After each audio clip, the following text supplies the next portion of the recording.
Hello, welcome to the Wandering Isles. I am delighted to see all of you here. I am joined here by a intrepid group of adventurers. Their socials are below their names, their nameplates, their faces, their stuff. We are... Wait, why is it in my room? We are ready to kick things off. So what we'll do is we will jump in so that we have as much time as possible, because I think we have a pretty exciting game ahead of us today. Mr. Rory, I believe you're on the recap. I am.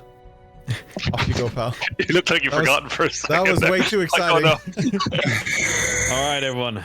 Previously on the Wandering Isles, the group took advantage of downtime to train, reflect, and prepare for the challenges ahead. Eos deepened her spiritual connection, but a vision from the scales of Minerva left her questioning everything. Sparring with Madriana, she sharpened her combat skills, even teaching Madriana to block her spells. Hatsu dove into his clan's history, sharing details with Boreal and Naomi, crafting smoke arrows and training Eos to fight in pure darkness. A gift from Ayame, a ring of the Fujiwara clan, solidified their bond forever until the very end. Because he said I do. He did. Slate helped with the practical tasks, cooking at Maleficum's Arcanum, boosting the school's defensive with Hatsu, and discussing dark threats with Eos. He let loose with Dash and Gusto, revealing with bits of the past. Lines ahead. Gusto steered chaos, sneaking the Dash, altering clothes and attempting wild magical experiments. The team worked together to prank and decorate the room with Eos, Slate, and Madriana, adding their own touch of chaos and humor. In a prank gone wrong, Slate faked a love letter from Dash to Gusto, leading to Dash's furious awakening after Hatsu broke their golden curse. Trainings, pranks, and revelations filled their week as the group grew stronger for the trials ahead. Next time on the Wandering Isles. Next time. This time. This time. Oh man. This time, right now. I didn't have Rory emoting cocaine in my bingo for 2024, but here we are. Oh, that's going on all the socials tomorrow. Oh man. Actions have consequences. I only say that. Oh, man. Bonus actions have bonus consequences. We pick Lines it up. in the powder have been drawn. Oh, wow. We pick it up with Dash. My Line. friend, you stormed off, disgruntled, upset, frustrated even. And I assume you've gone into the room and you feel much better about things, finding it covered in absolute shit. Absolutely, yeah. So Dash, after briefly squaring up to Eos and dropping the feather, storms up to the room and slams the door shut. And for a moment, there's silence. One of those loud silences, like suffocating, foreboding silences, and then whoever's in the room, you'll hear thuds, muffled through the door obviously, but heavy and relentless and echoing through the walls. And as a couple of moments pass, smoke begins to snake its way up from under the door. What kind of junky motherfuckers did I bring into this party? Starts curling into the air like a dark omen. And a few moments later, the door creaks open, and Dash is standing in the doorway, a figure transformed. His clothes are torn and blackened a bit and streaked with soot, and his hair is wild and hanging over his face, partly obscuring eyes that are now reflecting what seems to be a kind of an unsettling golden light. Not just a reflection of like fire or anything, or the light, but an eerie kind of molten hue. And his veins are pulsing along his forearms and his forehead. That's the only movement of otherwise statue-like form at the moment. In one hand he has a dagger. That's glistening, as you can see, it's reflecting the flames coming from the room behind him. And his other hand is clenched tight around something, and he's trembling with rage. And the smoke continues to billow out from behind him, swirling out of the room, and you can see the flames are licking the walls, consuming the posters that have been pasted to the walls behind him. His little hut is up in flames. Flames are licking the trees, and his eyes are wild and gleaming, flickering that gold. As his eyes start darting around the room, they're looking for something or someone. And then, with a slow and deliberate motion, he opens his fist, revealing a lump of steaming horse shit. And he hurls it at Eos's door. The splatter echoes through the room, and in the same instant, he fires the dagger, burying it through the dung, almost hilt deep into Eos's door. And then he just stands there, his lip curling into a snarl that seems like he can't control, and he's just glancing around the room, almost daring anyone to move or to speak. Slate, I think you should talk to him. He looks like he could use a friend right now, and I'm just wondering if he noticed that Ducky was in that room at the same time.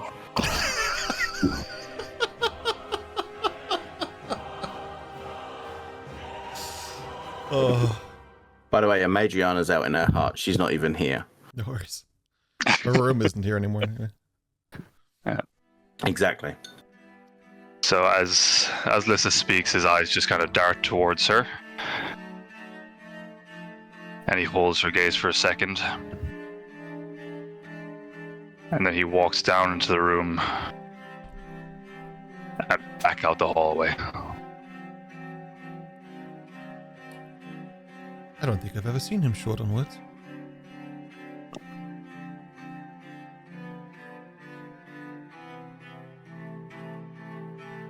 Where's he actually going to? Is he like going back out, or Saw him leave and go down the corridor. just standing corridor side? Okay. Are you leaving, or did you just leave into the corridor and stand there, Dash? Oh, leaving, gone. Okay. Whereabouts are you going? That's what Hatsu's asking, to see if he runs into, I suppose. It's the place I told you about in the chat, remember? Sure do. Room with the sock. No worries. That's every room he goes into. He would be kind of leaving, like going outside, basically leaving the school.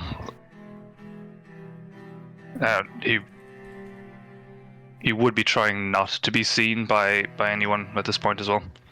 That makes sense. Okay. Oh man, I could roll a die and hit anybody fascinating to talk to here.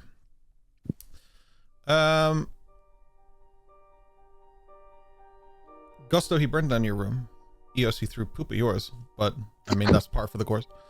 Johnny, you're not here. Hatsu, I believe you're not in this room either. Slate, I'm not sure where you actually are. I know she was talking to you, so I'm assuming you're here, but I think I would probably have been waiting in my own room, but I probably would have had it open to hear him coming back and everything that happened. I think I'm quite sure I would be aware with the thudding and banging, and then also the fire, etc. Would probably be aware if my door was open. So how the rooms have worked thus far, if you write something on a piece of paper and bring it into the room, it materializes. So I'm just going to write down, put the room back like it was, just go back in with a piece of paper.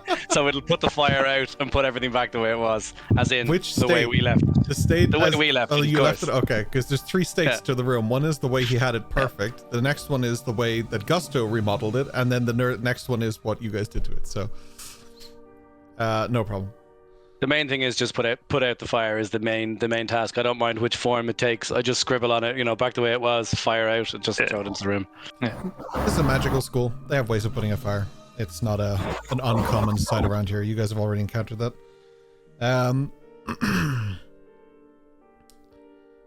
So with that in mind, I'll leave it up to you guys how you want to proceed. Someone can take the lead here and tell me what's going on or what you're doing. Just a question, actually. In our downtime, did we have a long rest? Yeah, quite a few of them. You guys can mark off long rests. Absolutely. Thank you. For reasons. Good question. I forgot about that. So. It's okay. So when you got slots low, you're like, oh. All right. Mega bueno. Thank you. Yeah, because some of us took damage. Oh yeah, like in that 20th the face will do that to you. You guys can mark off long rests, get your spell slots back, get your hit points back, all of that. And if you, I believe you all have inspo anyway, but if you don't, please add it to yourselves as well. Does that long rest like heal emotional damage? In my experience, no. So only on the surface, my friend. I'm great. He was not great. No. Yeah. There's a warning light on his dashboard. He was not fine. His dashboard. Yes, there is a warning light on your dashboard today, son. Sure. All right. Eos is out just after chatting to Lista and all that shenanigans went down. She's walking around in her slippers, in her dressing gown, with a cuppa, and she just hears noises from room up above, and she's like, "What's going on?" And she's going for a small walk through the forest. Cool. Into the forest you go. Are you just going yourself? You're bringing Ducky? Oh yeah, Ducky along. Taking him by the hinds. Is that the word? I could be wrong. Reins. Yeah. Thank you. Yeah. Or bridle.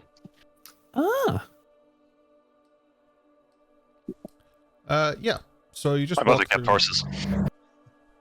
Which was a horse keep. Stable hand. which forest are you going through? The one that I'm in or the other one? Heading towards Wes's Gaff. Okay. Yeah. If you happen to ride past, then you'll see Madriana's sitting on a bench that she's now put outside the front of the place. You'll probably spot as well Albie's like flying around the place, and he's keeping an eye out. I like the idea that you've done that thing like in a sitcom when neighbors move in and they like fold out on the lawn and they have like everything everywhere, and I like the idea that you've just done that to Westlands. It's not quite that bad, but there is a nice little bench here now and a little coffee table. There's like boxes with Wes's name on it, but it's crossed out and has a Madriana's name on it now. It's not even crossed out, it's just written over it. You know, like when you stamp the fragile over something else. Perfect, yeah. All right. Oh, it sounds really nice. Oh, Madriana, I was wondering where you went. You're here. Yeah, so I decided I liked it better out here. The tree also over there that's been pushed back another 10 feet has actually got a place for each one of you as well, should you ever wish to join me. Wow. It's amazing how you did that. I didn't. Remington did.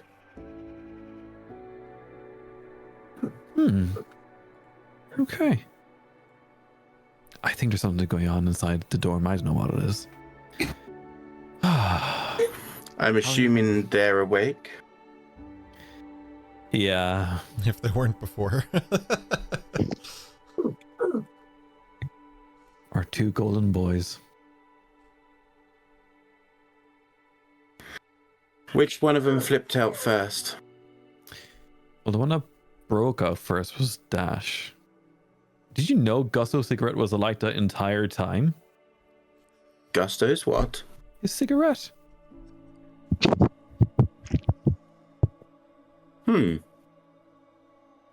Strangely enough, I didn't observe that. Crazy. Absolutely crazy. Well, I suppose he wasn't able to really suck on it, was he? You got a good point, yeah. I don't know the exact details of petrification, but I'll have to look into it. Do you think they were still breathing? You got me at that one. Were they able to hear? Based on Dash's reaction, perhaps, or he felt a giant movement of him being taken down on a dolly. Yes. To the core. I mean, at least it was a dolly and not picked up by a giant eagle or something. Oh, we got to do that next time. Fly. Next time. We'll ask one of the flying students for that. How pissed is he? I could hear it from about 50 feet away. Oh, that pissed then. Okay. Yeah. Should I be expecting a visit, or did you come out here to get some quiet? I come out here some quiet. I was happy to see a friend. Well, it's lucky there's a pot of peppermint already boiling. I'll let you serve, though. Absolutely. I'll let Ducky roam around the area, and I'll go start serving. And Ducky was never seen again. Voice in the sky, how dare you! I say, squelching noise. Wow. Albie would probably be doing that, you know, kind of flying next to next to Ducky, and like, you know, doing that kind of out sprinting each other, like nice. Stretching their wings and legs kind of thing, just messing around. So, what is Albie?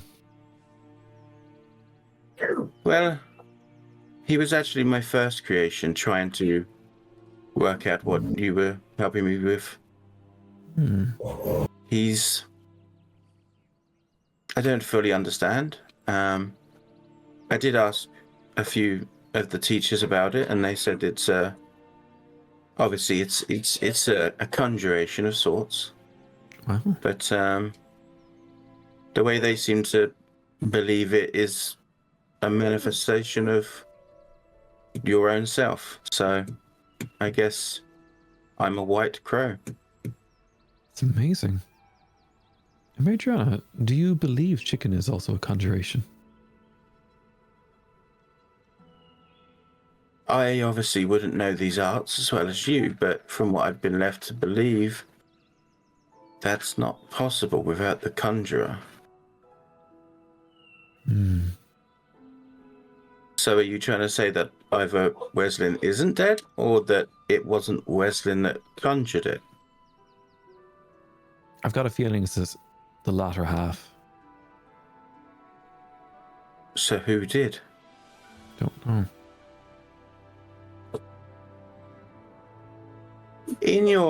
I haven't seen you or Slate do it, but I have seen others within the school that have done it. Are you able to speak with creatures? No, sadly not. That would certainly make your life easier with Ducky. It would help. I speak to Ducky in Runic, and somehow he understands it. Fair. Somewhere Jugs is fuming. My interactions with Albie is a little bit more different. Seems to be a case of I think it, he does it. It's incredible. Will he always be there for your aid? I believe there is certain circumstances where he won't be. Oh. But if everything I've read in this book is to be considered true, I would be able to resummon him. Wow. Okay. On that note, there is something worth actually pointing out, that in D&D it's a popular thing that like you figure out your spells as you go, but wizards literally are learned by the book. So it's not against the like RP of it all that you do actually know the functionality of the spell based on the fact that you actually have to read the spell, what it does, how to conjure it, what to do. This is all part of your process. So like it is within the realm that if you know the spell, you would know the terms of the spell as well. If as much as you want to, I'd leave it up to you, but you have that free reign. Well, the way I'm feeling the way it is, and it's like an instruction manual almost for her at this point. So it does give her these, like, you know, it will last this many days. It can do this. It can do this kind of thing. But until it's proven fact for her, right now it's still only theory. Perfect. I'm just making sure that you're not like dancing around it when you don't have to as a character if you don't want to. Yeah. Whereas it's her not fully understanding. Yeah. That not testing. If it says this, it means that's the case. Sure. Like she's just taking it that this could possibly end. But Perfect. If she's proven that this is true, then that's all cool. Excellent. As long as you're comfortable, just making sure. Yeah. So, yeah, you're good. Yeah. Perfect. As the day moves on for you guys, is there anything that you want to do or to accomplish? We have a bit of free reign is looking for someone that would work as a gardener or something. Okay, it's probably Eos as well. She does everything in here. She works harder at the school in Remington. Nah. She's more the library type of guy, you know. I know. As a gardener, yeah, I'm sure we have somebody. I can take a look.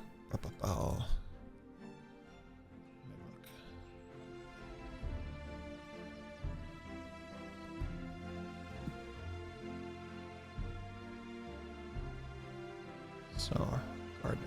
So basically inspired of what Slate did, and for the fact that Hatsu kind of tries to establish in his mind that this is kind of a second home now, and a place that he could rely on for his studies and stuff. Mm-hmm. And since he also committed to live in the tree, mm-hmm.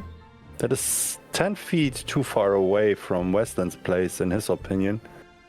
But he can adapt.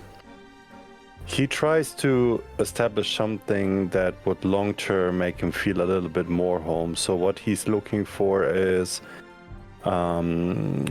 cherry blossom trees, but the versions that would grow in his home. So the one with the pinkish leaves. Perfect. The person who would take care of nature here in a more direct way rather than just, magic or whatever, their name is Dreamakind. So you would meet Dreamakind. Yes. Mm. Oh, I think I already met her. You may have, yeah. She's the nature teacher here, so she would be responsible for that kind of thing. I think, yeah, we had pictures from her as well, I think. Could be. Dreamakind. Oh. He walks up to her, and he goes, good day, Sensei. I don't want to interrupt whatever you're doing. I have a question that you might be able to help me with. She nods and smiles, and she's, yes, of course. What can I do for you? Well, are you familiar with the flora around Saiga no Toshi? A little bit. We hear about it in my town. It is something we would be sort of familiar with, but mostly from drawings. I come from Yokoshi, nearby, but... There's a very specific cherry sort that is blooming in our area. And I kind of want to plant some around here. Would there be any chance that you have seeds or something the like of that specific plant around here? We have people come through often. Next time someone comes through, I can always see if there's any seeds, if anyone comes from Saiga no Toshi. I mean, I can get the seeds here, but I have no experience in this. Well, could you help me in teaching me how to grow them? Sure, of course. As you talk to her, she's clearly lost in thought while she's thinking about the tree, but she has the kind of ragged blonde hair, and she's wearing kind of rough clothes and big gardening gloves and stuff. Like, she isn't afraid to get involved with nature and kind of dig deep, plant seeds, do things, but she has a bit of trepidation on her that might say that she has something going on in her mind, at least a little bit, that's hesitant about it. But that's what you would get off of, basically. Well, I don't want to cause you any extra work, or could you recommend a book that could help me with that, maybe? Of course, yeah, I can get you something. I'll have it sent to your room. My only concern about it is Psychonotoshi's famously somewhere where these trees grow. But it hasn't been brought anywhere else that I'm aware of. It's possible that we can plant the seeds, but they may not come to fruition in this territory, in this weather, this climate. It might be a little bit different than what they need, but we can try. If you're able to acquire seeds, I will help you.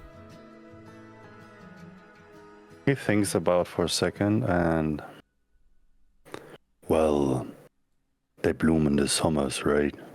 Mm-hmm. It's very cold in the winters, but I haven't seen it being very cold here, so I hope it works. Okay. Let's see what we can do. We put our heads together, I'm sure we can figure this out. I'll make sure to have a book of flora and fauna delivered to you during the week. He bows like a little bit and he leaves back to the treehouse where he would write a letter to his father, kindly requesting some of the seeds to make him feel more home in this environment. Yeah, that makes sense. And he's also asking for any reports, anything that might be of interest for him or Ayame.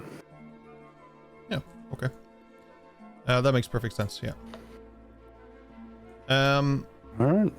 Perfect. So he would further proceed with trainings, as he usually does. As he usually does.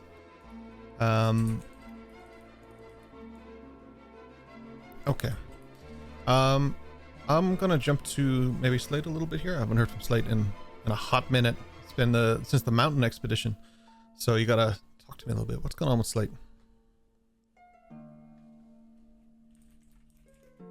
A lot has happened, and I think, when last we left off, he was focusing on busying himself in the halls, doing cooking and learning new skills.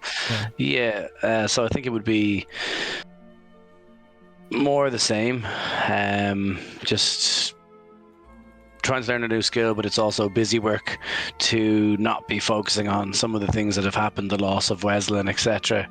And I think probably a version of hiding in plain sight based on the house gone wrong, etc. as well, just keeping things the status quo.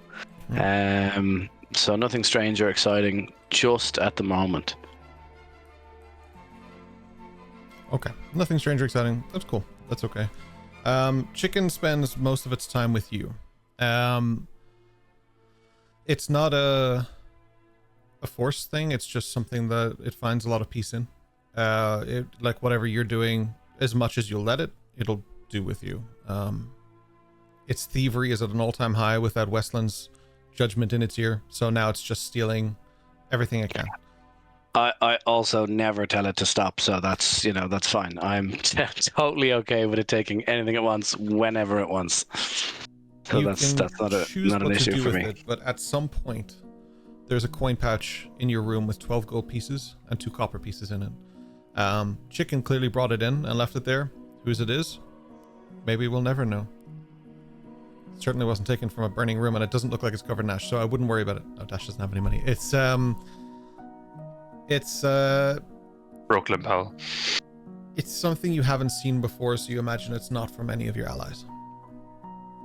So when you say it's something I haven't seen before, it's like the type of coin, purse, or pouch that it is. I haven't seen that particular one, the color, the leather, the shape, whatever. So I'm aware that it's not one of ours as such, but that's all.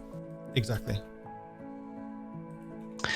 If I was to, come upon it after coming back from a day of cooking or whatever, and I just found this in the room, on the bed, wherever it was, I would know that it wasn't supposed to be there. That's the first thing, because my room was always kept very sparse, so it would be immediately apparent that it's there. 100%. But then second to that, like coming home to a parcel, I think the first thing you do is you go, "Oh, what's in it?" And you go and you have a look.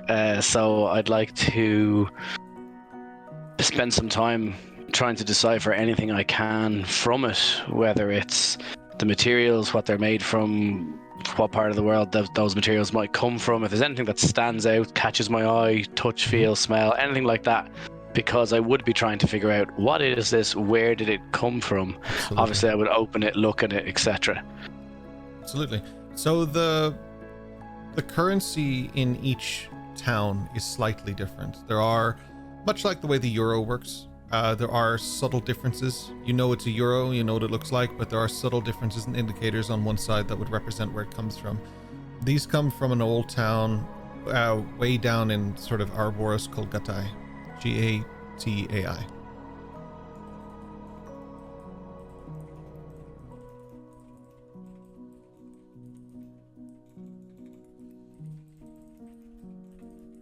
Okay.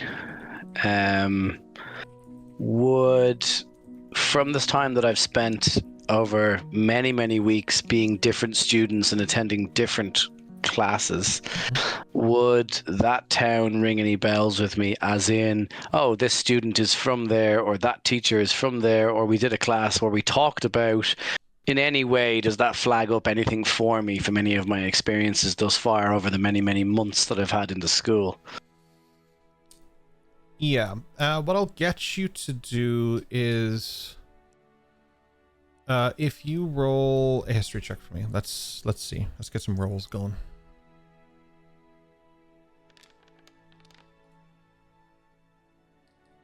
$22. Okay, you know everything about Gatai. 22. That didn't pop up on a stream for some reason. There we go. Strange. There we go. So with at 22, that's substantial. You would know that Myrtle Sly, the stealth teacher, would be one of many, well, not many, but one of a few people from Gatai. Yeah.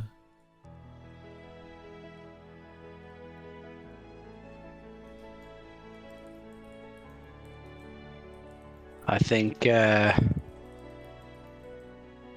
yeah, for now I would just put them to one side in the room. They're not hidden or anything, just if they were on the bed, just, on the dresser or whatever. They're not hidden, they're just out of the way.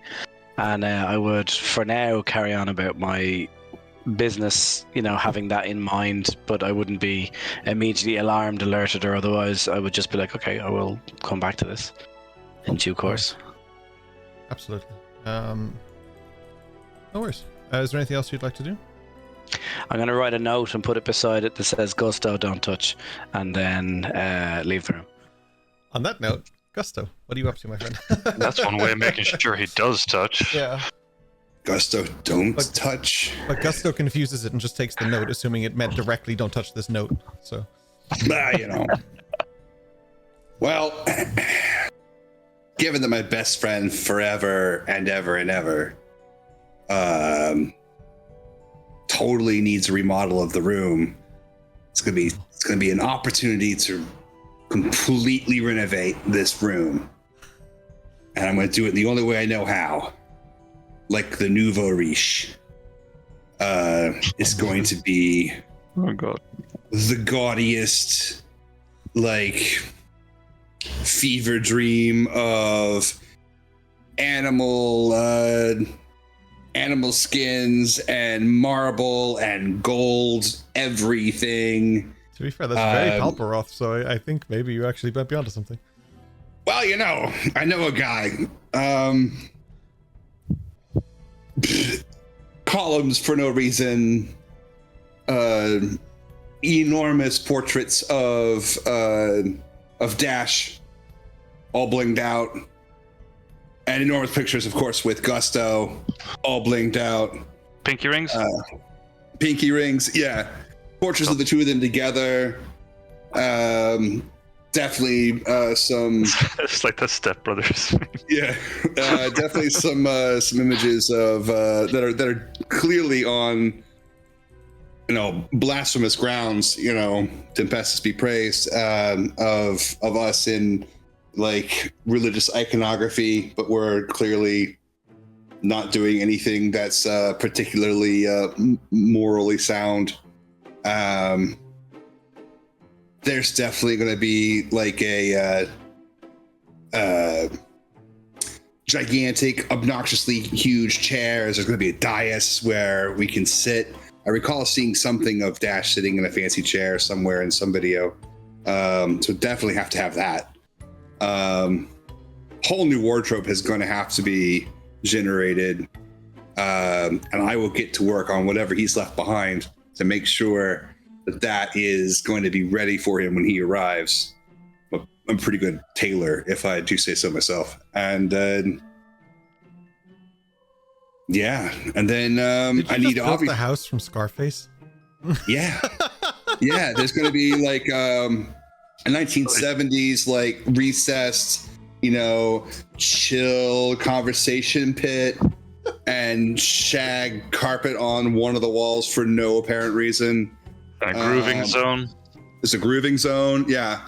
And then like there's like a groove pit, but then inside the groove pit is another recess, which in which is like just a giant marble hot tub. Yeah. And there's gonna be confetti bombs everywhere. So no matter which way you go, there's gonna be confetti that just fires out randomly, and canned applause, like magic mouth spell, but like canned applause. So you turn the corner and there's applause and confetti. Yeah, get the disco especially ball if you open well. like a disco ball that recedes, and music plays and light flashes. Definitely gonna have pull out all the stops. Like it's got to be the most feverish of dreams. Even though you have all this space, are the two beds just pushed together? Is it just one bed? I need to know like the situation with the beds. Is it still a bunk bed? No, I think it's now like two beds, but they're pushed together. There's still a divide, but they're next to each other, and there's definitely like a Gusto waifu pillow on his side, and like his bed sheets are Gusto, the comforter is Gusto, and vice versa with Gusto's. It's all Dash material. Little like Dash's eyes painted over a sleep mask. Yeah. This is looking pretty good. Looking pretty good. Feeling pretty good. He's gonna love this. I like the idea that there's an oil painting, like the famous oil painting of the two elderly people farmers standing together, but it's just Dash and Gusto instead. And I now need this printed somewhere, please, because it's amazing. Yep. No, it's the one from Dodgeball where it's Ben Stiller wrestling the ball, but instead it's Dash wrestling Gusto. Yeah, well, and Gusto's definitely naked in that picture. So's Dash. Oh yeah. I was imagining Dash naked lying in front of a fireplace with Gusto as almost like the shag carpet covering his modesty. Like the the Jeff Goldblum thing from Jurassic Park. Wait, Gusto's already kind of got that look. It'd be more like Jabba the Hutt and Salacious Crumb on the little leash, Oh, there's definitely like instead of green, he's completely like leash, gold, like Jabba the Hutt is like completely like gold and and covered in baby oil. Oh man, that has a different ring to it after the P Diddy stuff. I was about to say we shouldn't mention baby oil. Yeah, maybe we'll just we'll step away. That wasn't baby oil, that was lube. It's a refund on 1,000 bottles of baby oil. It's oil made from a different creature, not babies. It's like baby seal oil. God. That's different, right? It's that penguin oil that Busy keeps getting in the Ark. Penguin oil. Yeah, that's what it is. It's penguin oil. Oh god. Yes. So there'll be penguin oil all over the place, as well as like just an obnoxious amount of, I don't know, random, like high collar, like fashion that is just for the runway and not for actually wearing in the street, but nouveau riche, so obviously it's high fashion, gotta wear it. There's definitely a meat suit for Dash. for Lady Agatha. Yeah, definitely a meat suit. Pretty hot. If we ever get invited to the Met Gala, we are set. We are so set. And then there's of course an office there for Dash and Go Enterprises, and he'll spend some time working on getting this magic plate to generate the most amazing, the most magical, the most supreme designer concoction he can possibly ever dream up. Starbucks. Got it. Starbucks. And he's going to begin his plans on how he's going to take over Palperoth with his new. There's a table that just like Dash is like not allowed to see it. It's behind like a what is that, like the modesty partition? A curtain. And like it's literally just there, and behind it is just a table about his domination plans for Palperoth. Wait, why is Dash and Go turning very quickly into Pinky and the Brain? Which one's which, man? I think interchangeable. What are we doing tonight, Gusto? What we do every night, Dash. Try to take over Palperoth. And cocaine. Why not both? Both, yeah. High-end gameplay right here, folks. That's right. Peak D&D. Or drug addiction. It's hard to tell. It's the same thing, isn't it? Yeah, I got my boys and my girls and my boys.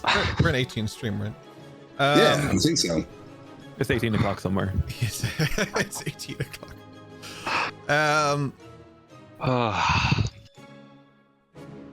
Gusto, when you turn around, like you're done, even the door is different. It's like this gaudy, golden, kind of ivory door. Oh, it's oversized, like Way 3 too times bigger than it should be. Yeah. Lissa's leaning against the door and she's looking around and she's like, "Oh, you have more taste than I would have thought. You truly do come from Palperoth." Yeah. I mean, would I lie to you? Would I lie to you? I wouldn't lie to you. I have broken into many a room that looked like this. Well, you can always break into this room, baby. So what's the deal? You guys aren't married, you're not dating, so I don't know what I don't know what brings her quicker to the dagger, is the marriage thing, or you say you can break into this room anytime, but her hat is on her dagger. Yeah, I'm not doing anything tonight. You want to go see a movie or something? Just using me. Yes, well, I was just looking for Dash, but I'm sure that when he returns, he'll happily go see a moving picture with you. Oh. Well, okay then. I mean, if you see him, be nice to know that he's in good spirits. Because if he's not, I mean, I don't know if he's going to like this painting.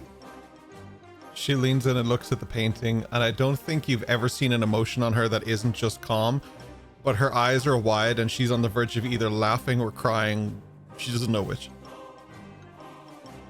Yeah, I gotta work on this one. I think it's just not quite, doesn't really capture the essence of like what it means to be Dash. Like, what does it mean? Like, is it to go fast?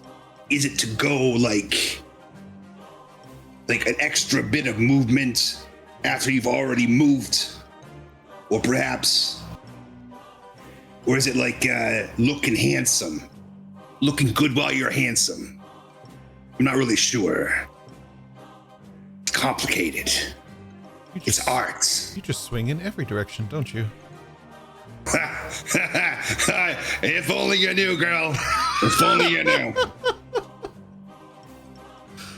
I don't know how I'm gonna get through any scene with Gusto, man. I just can't do this. I don't know, man. Well, if you see Dash, just let him know I was looking for him. And, be prepared to have those beds divided. I can't imagine him being okay with that. They should be closer on it. Me personally, I also believe they should be closer.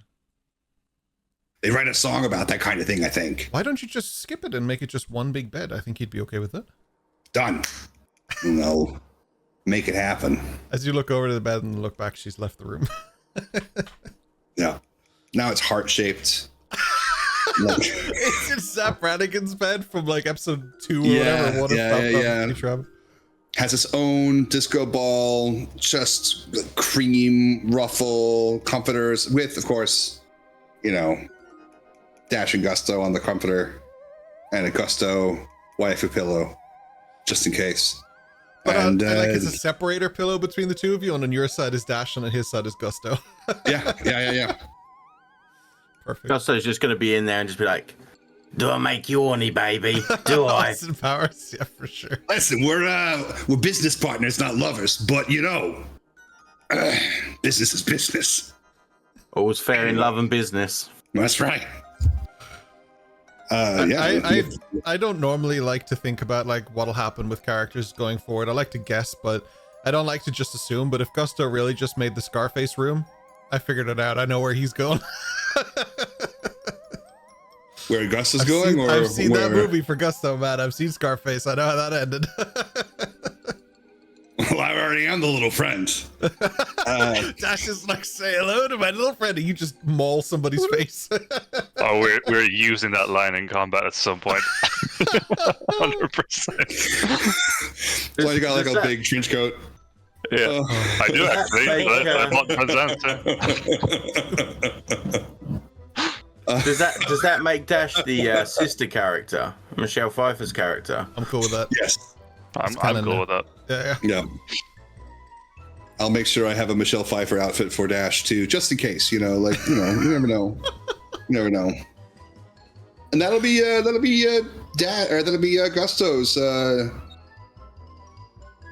Gusto's day. Really, it's just making sure that room is looking pretty good for his best friend forever and ever, his business partner, lover. We'll begin organizing a party. Dash storms out after burning his room and comes back to find like the Playboy Manor. Like it's just such a different vibe. Just stand there like, I'm going to need a lot more oil for this. Penguin oil. Yep. He gave Gusto a blank canvas. That's his own fault. Yep. I'll begin preparing invitations. Don't think he was thinking straight, to be fair. Dash's new room. That's Dash's new group party. Yeah. Yeah.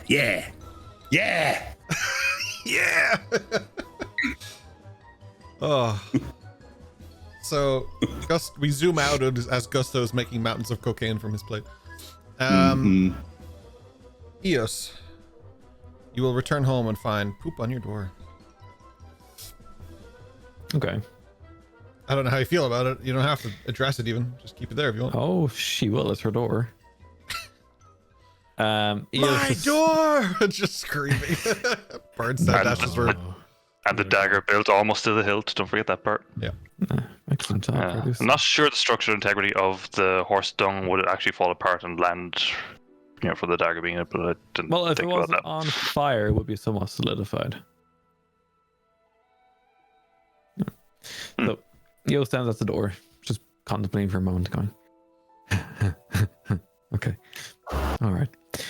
And then she goes over to the bin. She gets some paper towel and a black trash bag, and she starts, moving away the ash and horse shit effectively into the bag. And she knows she's not strong enough for the dagger. So, is there anyone else in the dorm at the moment?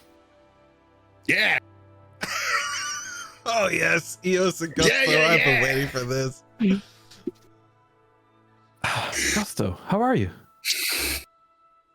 Oh, I forgot. Yeah, you live here. Yeah. Sup? All good. I need a strong man. I could be a strong man. Oh, please, if you wouldn't mind, could you help remove the dagger from my door?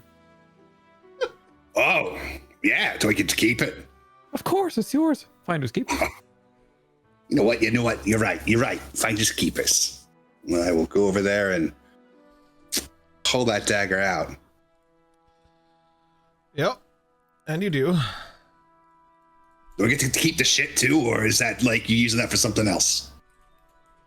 You can have it. Fuck it. Double score! Have you eaten today, Gusto? I'm about to. Oh, okay. Just look at the shit. Wait a minute. It's full of nutrients. Oh my god. It is. That's my horse's shit. Oh. That's so you want it? I'm good. You can have it, but like if you actually want some food, I have some recipes. I can get my magic plate to whip you up something nice. But you got a magic plate too. Of course. Each room has a magic plate. So you cooking, huh? You cooking on the plate. Absolutely. Yeah. So we're gonna have to have a talk about territory. Okay. So right now, I'm gonna kind of claim this resort. Resort. Yeah, and most of Palparoth. Oh, Give you maybe like the 3rd and 4th streets. You know. Gusto, you take the whole city. I don't want anything to do with Palparoth. Oh, good. I mean, like you've heard it here. Like we just need a witness. Sure, we can find a witness somewhere. Great. Party tonight at 9. Oh. Okay. Tell your friends. I will. Aw, Gusto, you're gonna be great. I am. Obviously. The awkwardness of Eos and just the blatant disregard of Gusto is the perfect combination. I love this recipe, man. All right. So you don't want dinner? That's fine. Well, look, I mean, I've got a snack. I'll come join you. Like, let's go. Don't look in the room, though. It's a surprise for everybody. Oh, that's fine. Okay.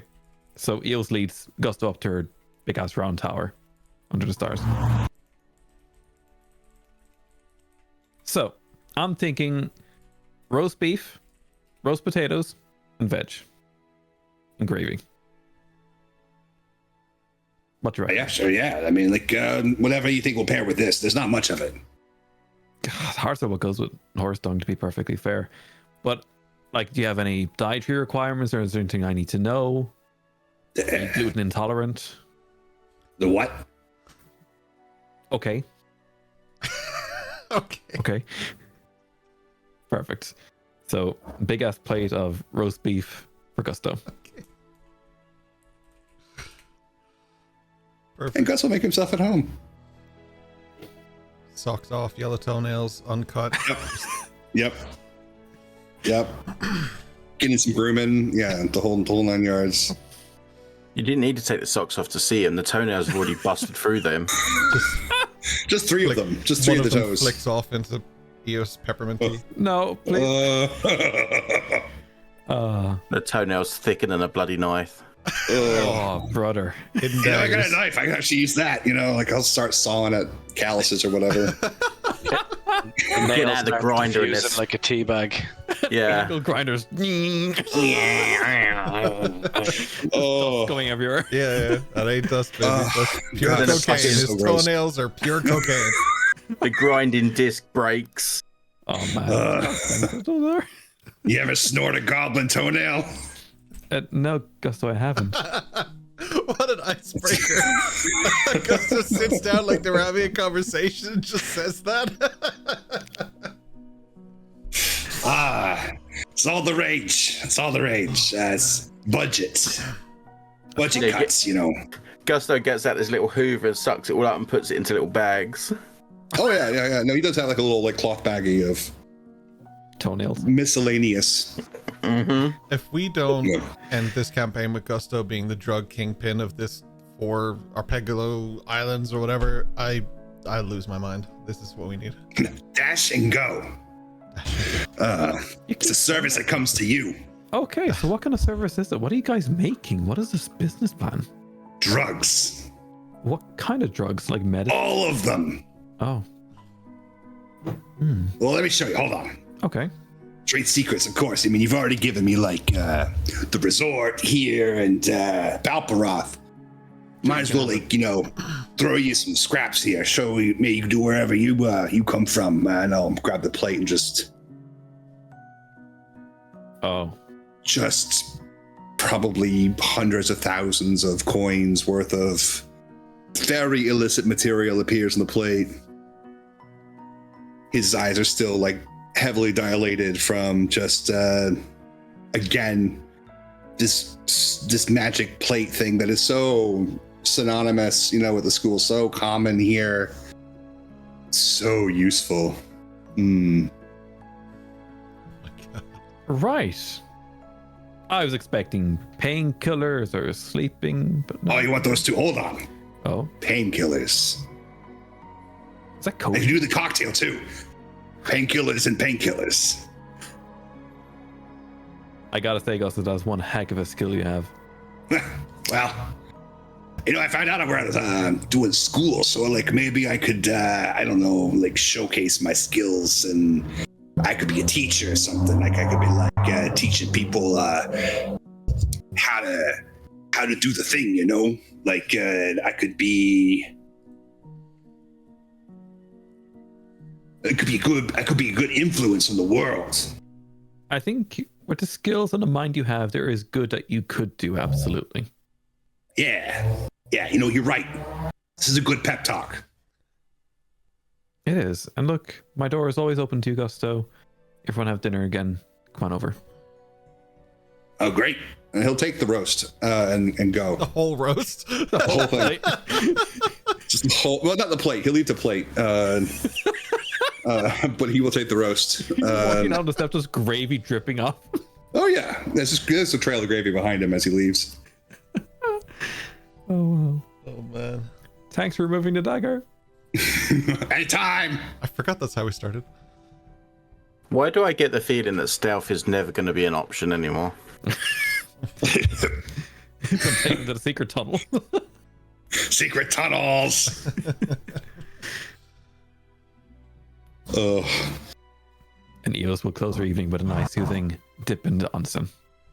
Nice. And Madriana, tell me a little bit about her world. Talk to me about what's going on in her. We know in her universe, we know what she did kind of during her downtime and that sort of thing. So what is it that she's sort of focused on now? She has brought to life a manifestation of herself. She has been practicing with her wings and doing things. So where's she at now?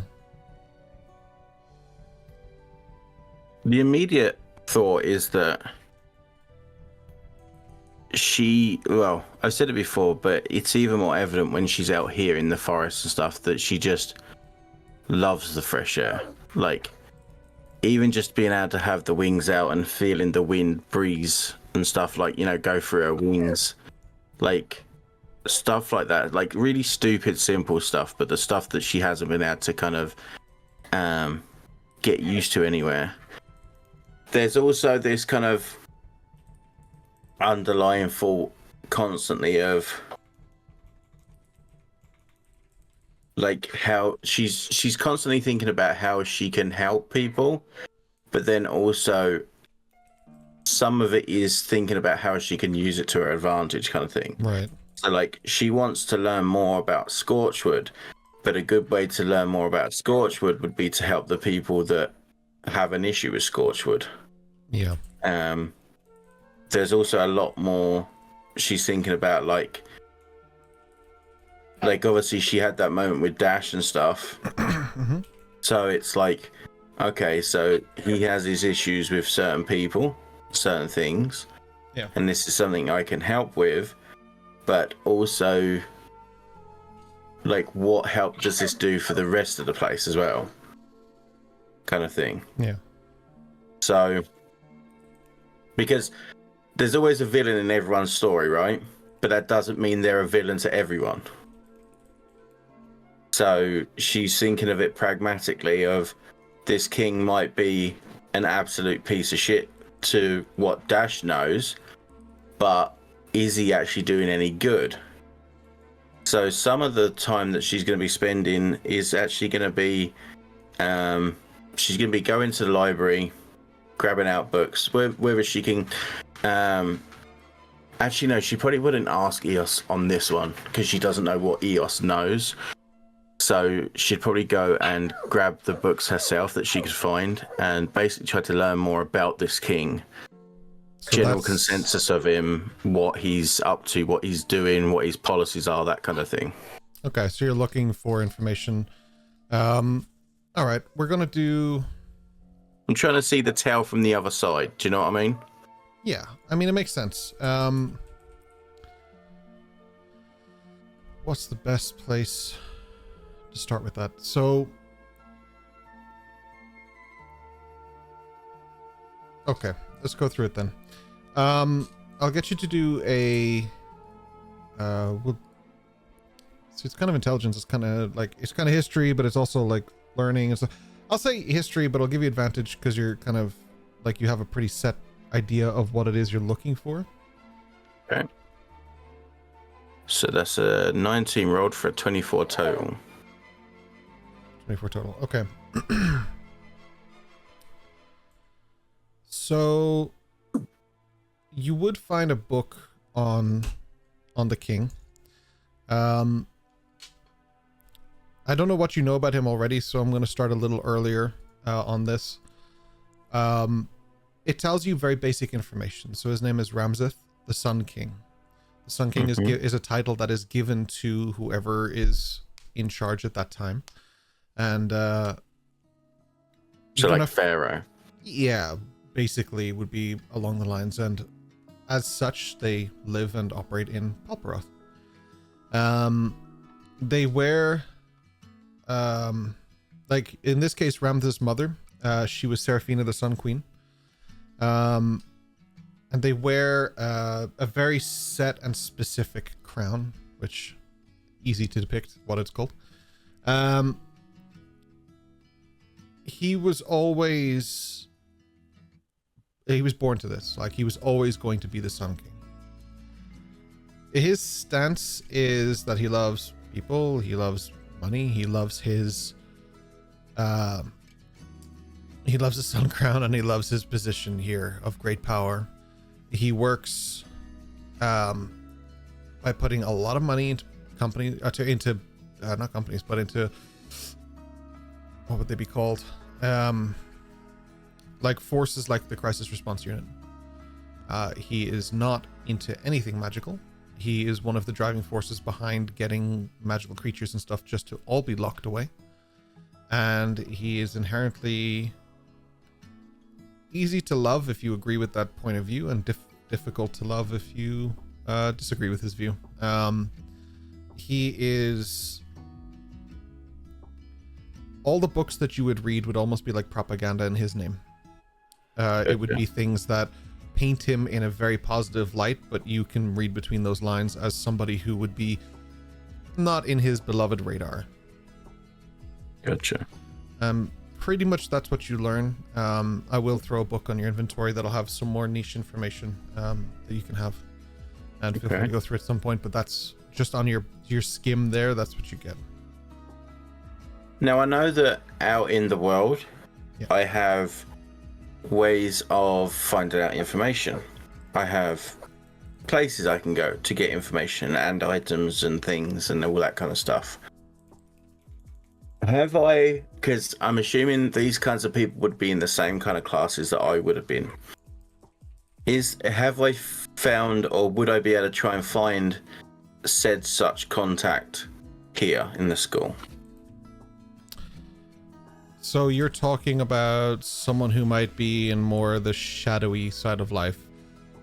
For no reason at all, we'll call it a criminal contact. That's what you're talking about, that kind of thing? Yeah. Gotcha, okay.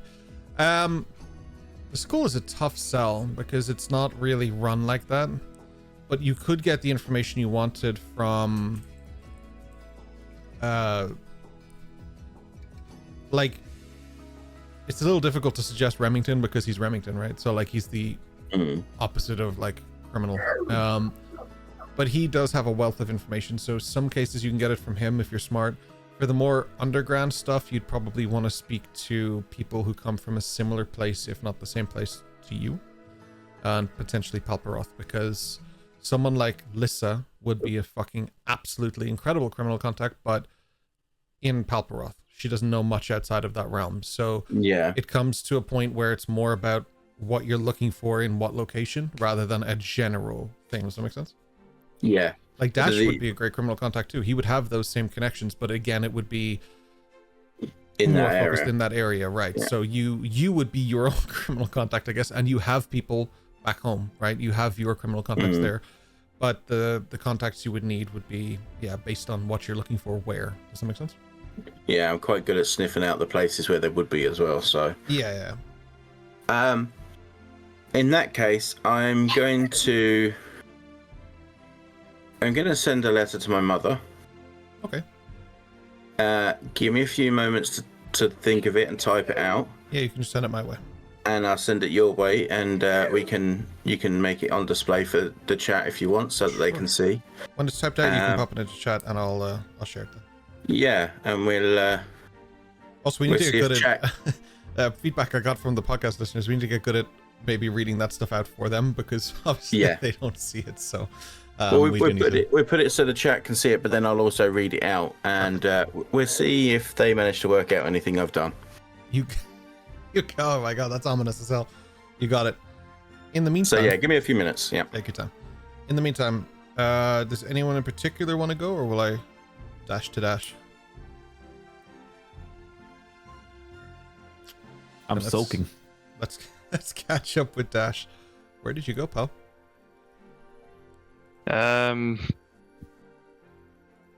Still at the place that I messaged you. I don't want to reel too much. I would have spent a bit of time probably by the beach, in the woods, most of the night in fact, and then found himself there. No worries. And that would be about it, actually. No worries. For those wondering, the place where Dash went will be revealed, and it will come up just when the time is right. Stars have to align first. But you do manage to go to those places, and you're mostly, for the most part, by yourself, other than the odd passerby, perhaps, or something. Cool. As the sun begins to rise and you're on the beach, not familiar to you, but perhaps to those who have been with us for a while, the silhouette of a man walks towards you along the beach. A gentleman who always walks along the beach first thing in the morning. Ah, Master Dash. Out enjoying the view? In a manner of speaking. And not in a manner of speaking? What's the phrase? Fighting my own demons? Something I can respect. Always good to do, never good to go through. You know, there's something about fighting your own demons that I've learned over the years. It's something that's much easier done when you're not... He leans down, and there's this kind of like a crab that's been moved on its back, and he turns it back to its legs, and it scuttles off, and he's like, when not done by yourself. Is there anything I can do to assist you, Master Dash? I don't imagine I'll be by myself for too long, but I find sometimes even in a crowd it can be lonely. But at least out here, I don't have all the noise. Yes. But out here is a rare opportunity. You have a limited time here to be yourself and to enjoy the quirky nature of this place. Quirky is a word for it. So, how it works...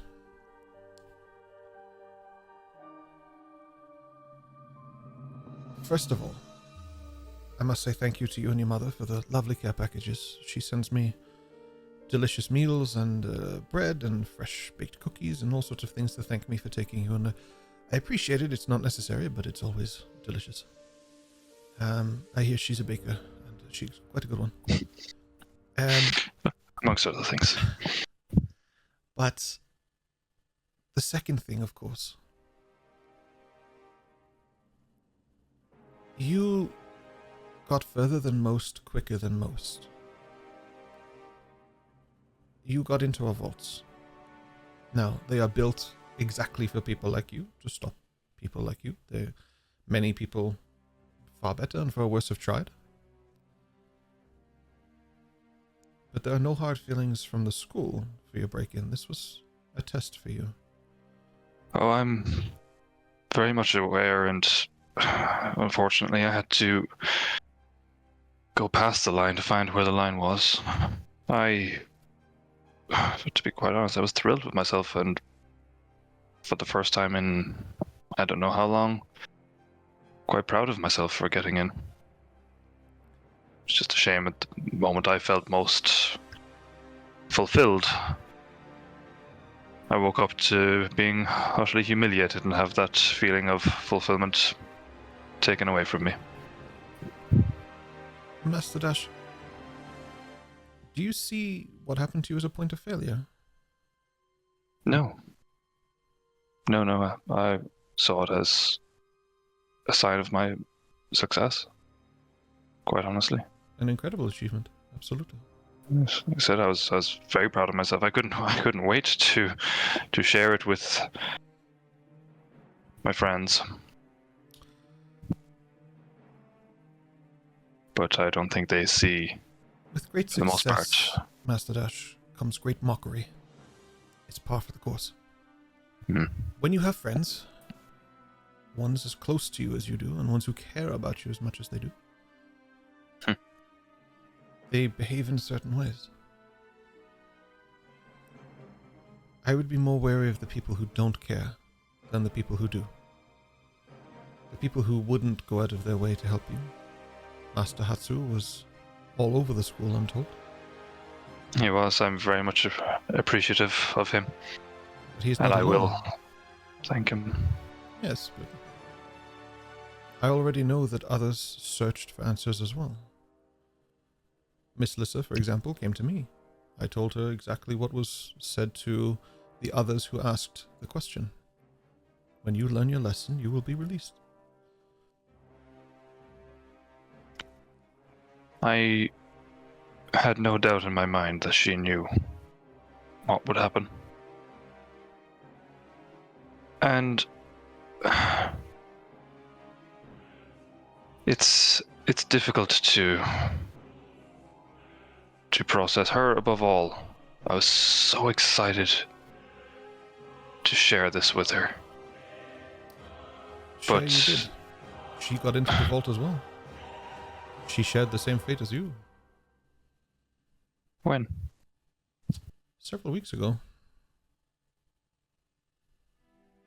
And she didn't think to tell me. Sort of ruins the fun, does it not? Surprise. I expected her to be more proud of her own achievements as well.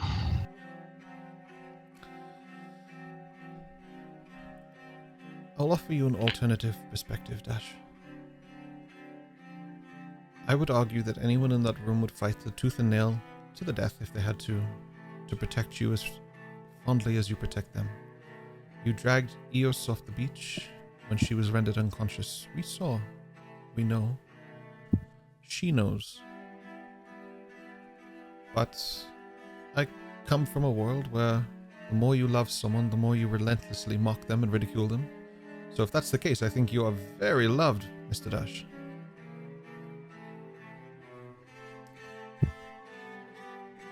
I come from a world where those who have power wield it to humiliate and put us down.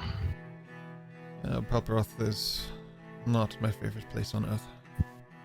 On Toril. No, on Arness. Oh my god. You got there.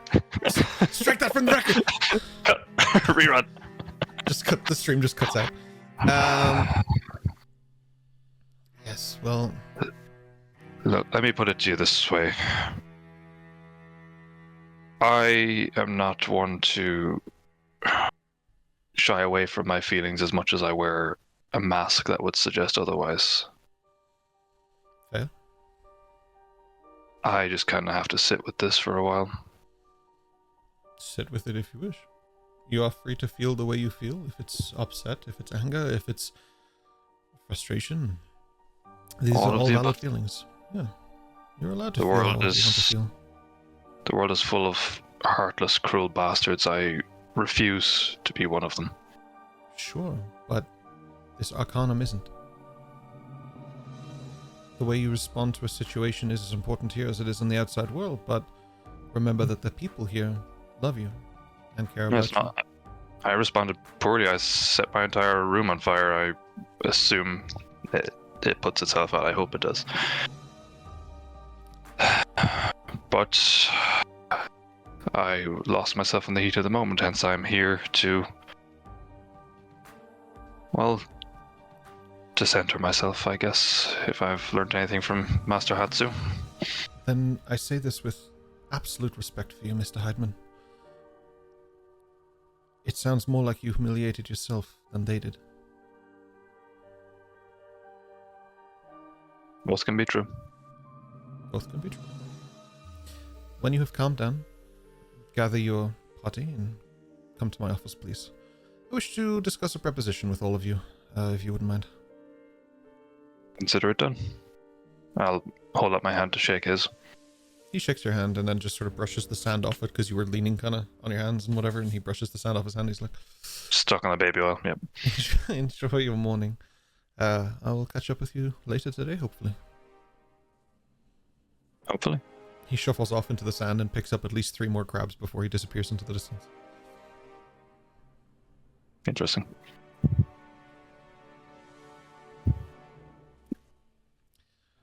How close is Dash actually towards the old Westland area? Good question. There's kind of... See, I know where that is, and I would be deliberately avoiding that because I know that... So you're closer to the stables than Westland, because one direction is the stables and where Harrow was and all of that. The other direction is where Westland and stuff is. Yeah. Was, I guess. All right. Is he still there? Right. His charred carcass remains there. At least it's there. Worms and all. Oh, he made friends. Made friends. What? Yeah, what would you guys like to do? Oh my god, silence amongst the group? I know. Sorry, I'm still writing. Being chilling in my onsen, just 420 pages letter. So, for those who are in the Westland area, I think Madriana would be there. Mm-hmm. Writing her like letter. after the time where the sun isn't fully up, but you can see like half of it with like the red orange lighting about the seaside. You would hear like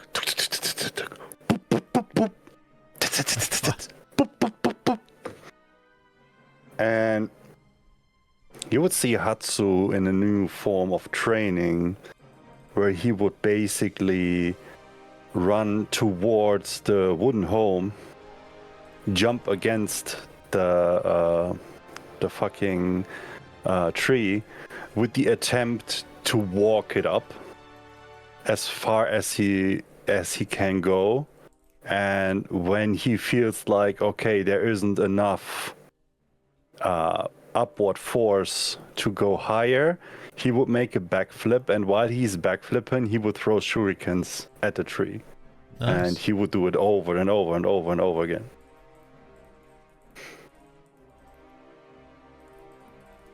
Nice. So he's doing more advanced training. I would say that Ayami in some way is probably watching this because that's a fascinating new type of training that she wouldn't have seen before, so...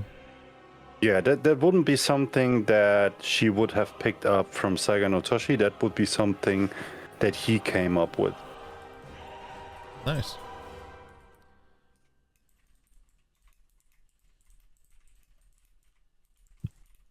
So your throwing stars are going, like your shuriken are going against, like the trees themselves that you're flipping over, or is it more like... Mm-hmm. Nice, yeah.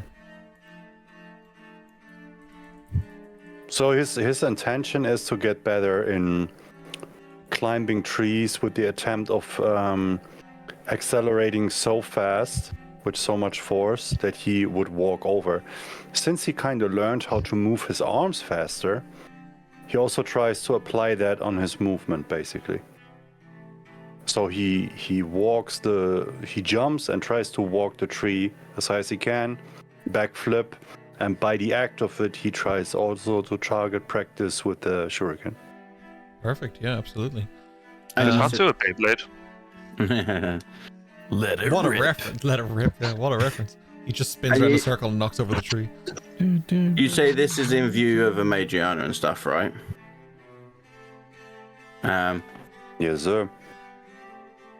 Hatsu, have you ever tried maybe using the blades as footrests?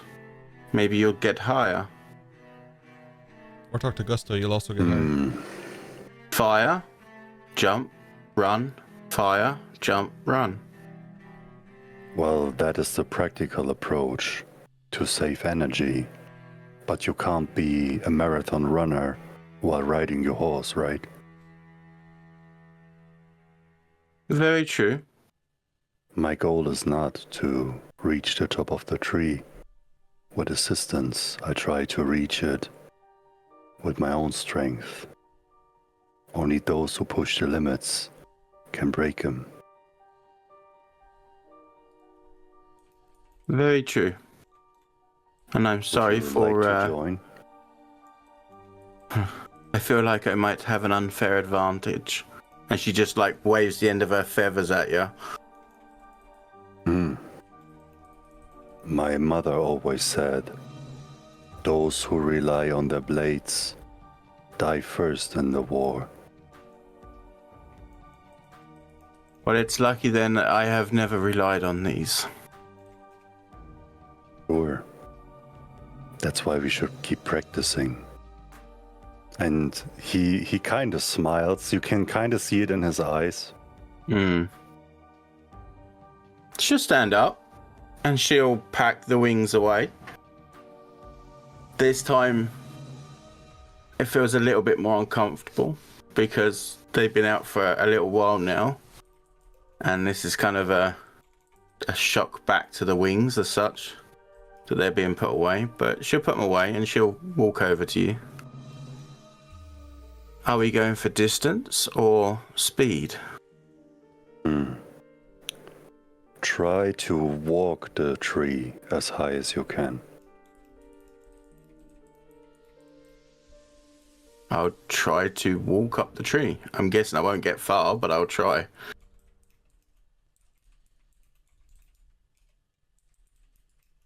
He nods in appreciation of your attempts.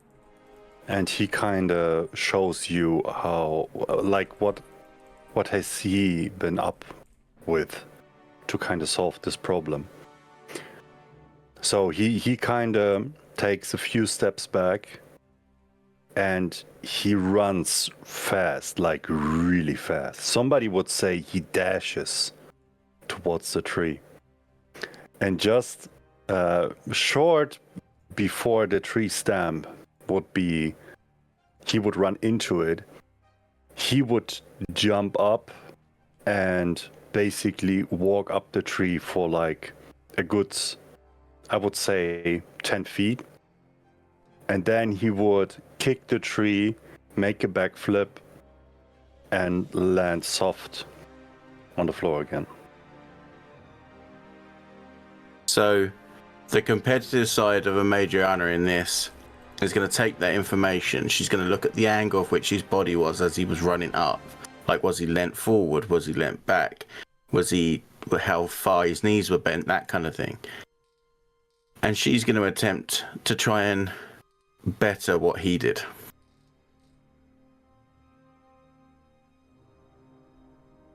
Would you like a check for that, DM, or something for me to see?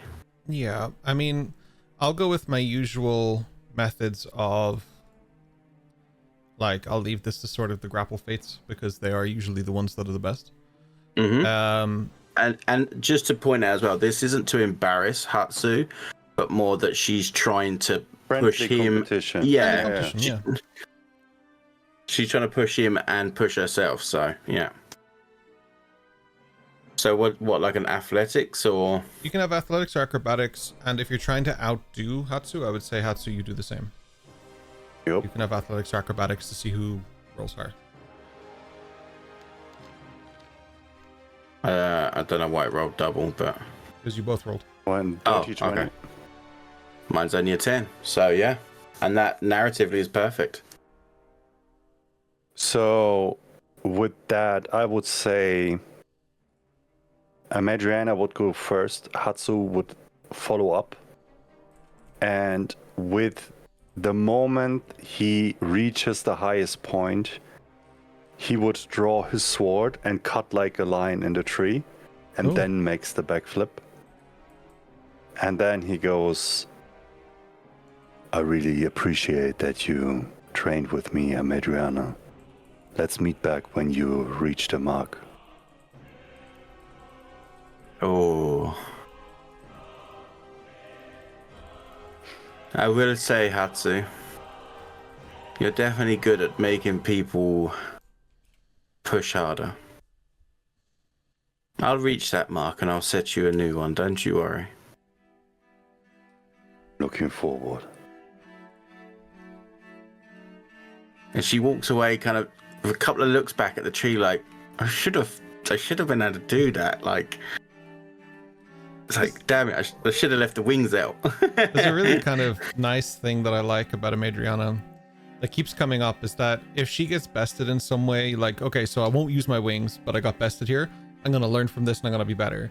And if like Slate used a little bit of magic against her, she's like, I'm going to learn magic and I'm going to be better. Like, I like that you have this like thing with the Madriana to like, almost the Tony Stark thing, right? Every movie he enhanced what he did in the movie before. And I really like that thing that there's no point of failure for a Madriana. There's just a point of improvement. And I really like that. That's super, super cool.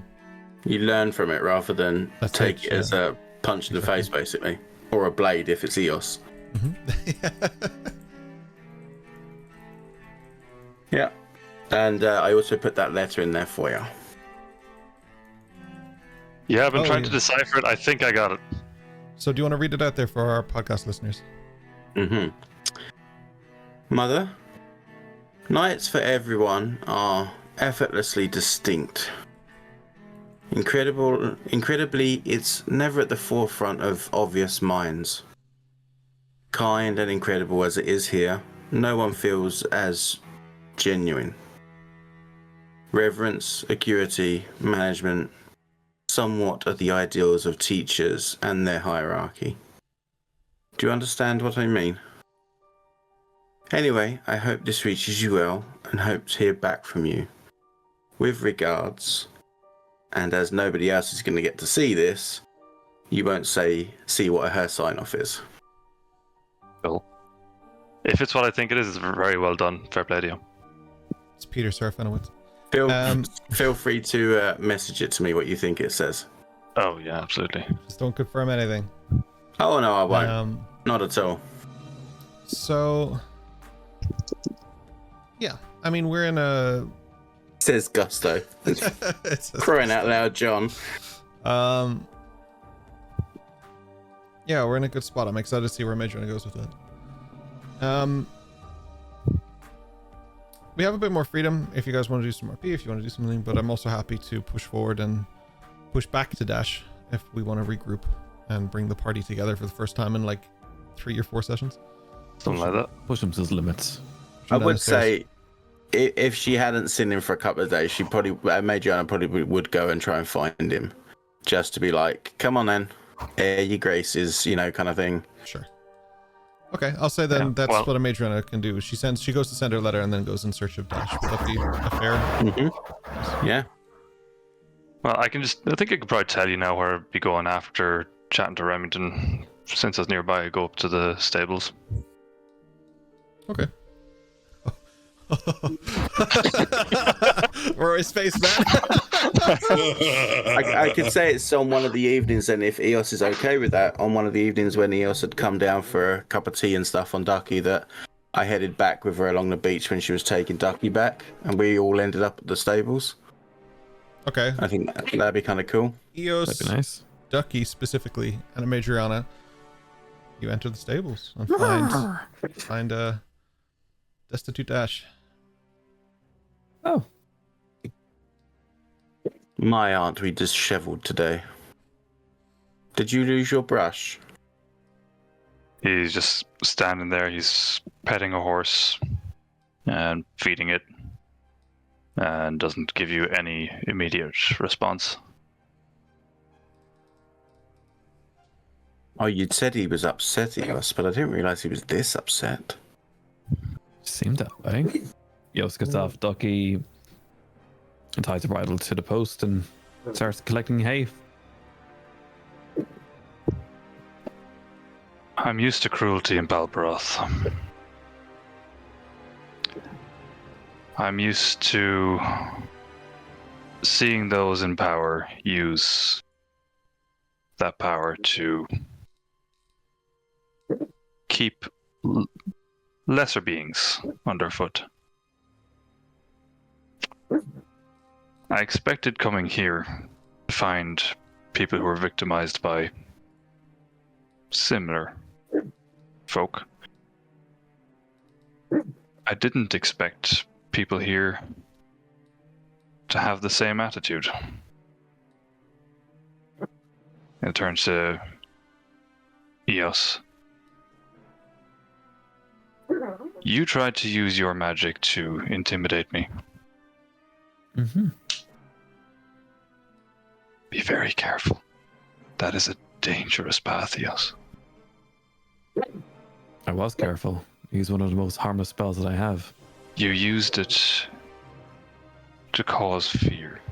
You used it at the very end of probably the deepest humiliation I've ever felt. I had to throw a glance towards Madriana saying that. And not only that, you used this beautiful creature and forced it to take part in the humiliation. That speaks to a path you might be walking down without even realizing it. I never forced anyone. Explain the horseshit in the room. I rode Ducky up the stairs. He wasn't forced up the stairs. I walked him into your room where everyone else was, and I left him for a bit when I had a cuppa. If I locked you into a room you were unfamiliar with and left you there until you shit yourself, would you call it anything less than cruelty?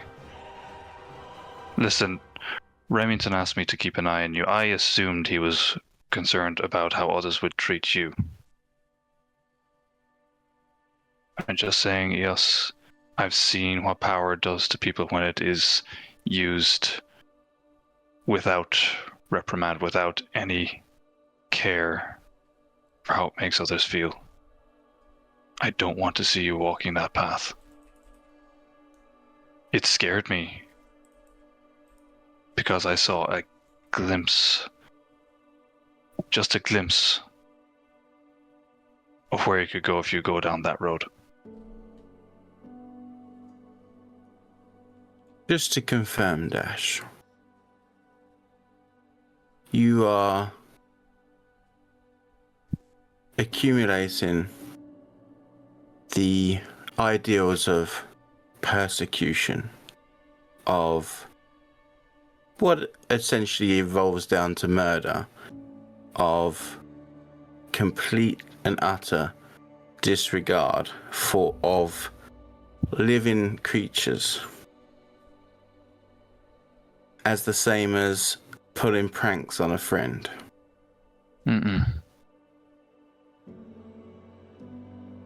No. This wasn't a prank. I know a spell and actually want to see it. You got yourself I'm not turned talking into about gold. what you did. I'm not talking about what you did. I'm talking about what was happening when I came out of that. When Eos tried to use a spell specifically to threaten me. For a second there, Madriana kind of clicks that, okay, I don't know what's happened here. She's assumed up until this point, Okay, she's just heard about the horseshit thing, which is kind of funny and kind of stupid, but it's a prank nonetheless. But she didn't understand that there was something more. What did you actually do, Eos? As Hatsu was trying to break through to Dash inside of the golden form, I used one of my, let's say, more dusty spells to entice a sense of fear within Dash, so that he would put a full stop on his lesson learned. I did not anticipate this response, which I respect. Also, another point there, Eos. I will push every single one of my boundaries in this school. I won't find my way of learning in books.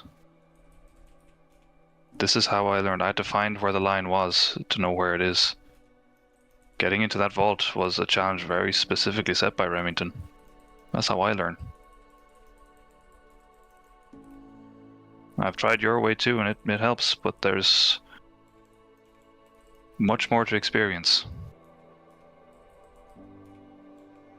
Mm-hmm. And I think you would enjoy learning my way as well.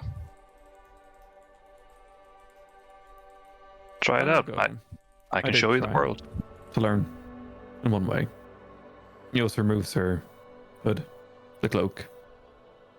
She takes the chest piece off, the arms, the gloves, everything. She's down to just a little grey tank top. You see the scars, you see the bruises. You see one magnificent scar going up from the base of her back around her left shoulder and down to her breast, effectively. I've learned the ways of man. And if humankind believe me to be kind, there's no deity, there's no God that is more strength than my wrath. It is an uphill battle each and every single day. And if a little bit of horse shit causes you this much of a stir, you, my boy, have much to learn. I've already said this to Remington. There is enough heartless bastards in this world. I refuse to be one of them. I will absolutely feel humiliation. I will feel rage. I will feel love and envy and every single emotion that exists. And I will make no apologies for it. But don't assume you're the only one that's been through all of that. We have walked a very similar path up to now. I'm not the only one, Dash. In my home, there's a book, a dossier, names of the past, who have possibly lived longer than what is known. They have been crucified, drowned, hung and quartered. Humankind is a disease. You are a shining star among all of them. You, I see as a friend. You, I will protect. You are a child under my guidance. And to see you shot on by a pigeon in the garden for something you tried to do within all your faith and all your might, instead of just giving you a slap in the hand, just as you're frozen, that is magic beyond my understanding.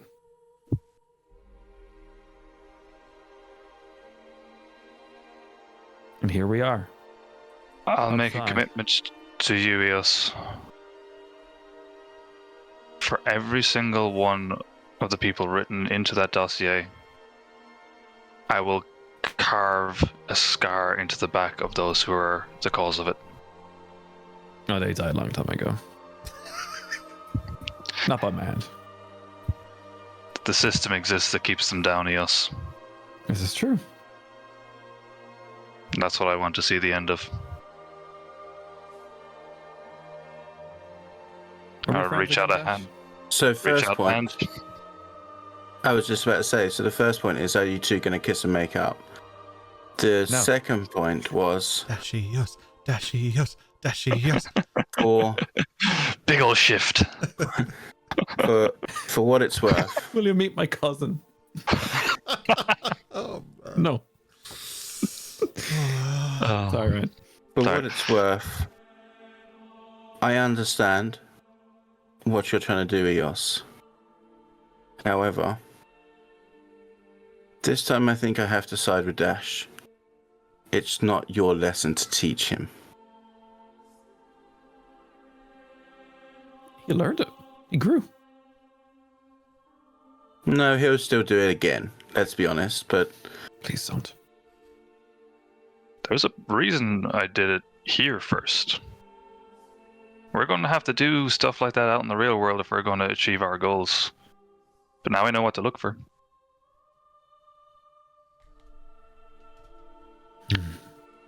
Oh, and while we're here, and you just hear a slight tick as the dagger rests against Madriana's mask. If you transport me downstairs in a fucking dolly again, I am going to stick this dagger in your foot. You were awake? Well, it was either that or a giant everything eagle. that was happening. What would you have preferred? I figured a giant eagle might have damaged your suit, so we tried to do it the best way possible. He just gestures at his suit in its current state. That's your own doing, dearly. Yeah, I might have set fire to my room. You what? Yes, I haven't seen, but I have heard, and it seems that your flair for the dramatic doesn't just exist around teachers. I'll be honest with you all. I have not been that angry in quite a while. I'm okay with being the butt of the joke, but that was a step too far for me.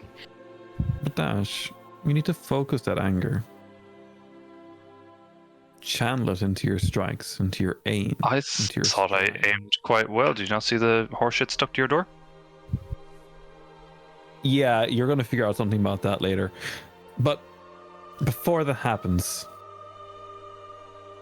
that anger you have, that is power. That's knowledge you can use. Forge it. It's precisely why I'm here. Precisely why I had this conversation with Remington not too long ago. Trying to take a lesson from Hatsu and exactly center and channel. Hatsu's a magnificent teacher. He is. And why was he the only one that went to find out what exactly happened while the rest of you were busy fucking around? I have things to do. First of all, I wasn't fucking around. I did transport or get your body transported. I didn't actually do it myself, of course. But I got it down there, and then I went to enjoy the gardens. I didn't have anything to do with your room. However, I really wish I'd have seen it before you got to it. It was good. Yeah, you specifically, I meant the transporting to the gardens too. What was your phrase to let the birds shit on him? Yes. And they did. Yes, they did. They did. Honestly, Dash, if that had happened to me, and you hadn't have made such a big deal as well, I'd have been quite unimpressed with you. Just putting it out there. We all fuck up. We laugh at it. We carry on. Had to embarrass me just this evening. I still carry on. I'll be honest with you both. If it was a fuck up, I would have been absolutely okay with it. But this is one of the best things I've managed to do. I was so proud of myself getting in there. How far did you And get? so you should be. I got right into the vault with the artifacts, right behind Remington. I was able to outsmart myself and Gusto and Slate. And I don't know why Slate hasn't taken credit for this, because he played... It was his plan. It was brilliant. He outsmarted Remington. And that's why he wasn't turned to gold. He stayed in the office while myself and Gusto got in. So we were right behind Remington, right under his nose. 3 of us outsmarted one of the greatest minds I've ever met. I was so proud of us all for that. And that's why I was so angry when you did what you did, because I couldn't wait to share it with everyone. But see, I think you're missing the point. It's not that we're not very, very impressed with what you managed to do.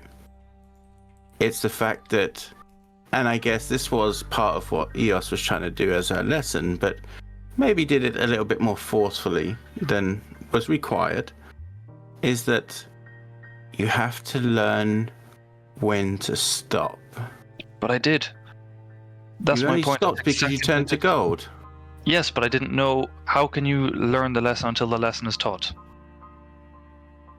Learn from others. But The now lesson you was know. taught. Now I know exactly. Yes, but That's then you my make point. fun of the failures to make it so it's not so bad. No, you celebrate the wins. Yes, I absolutely. don't get wins.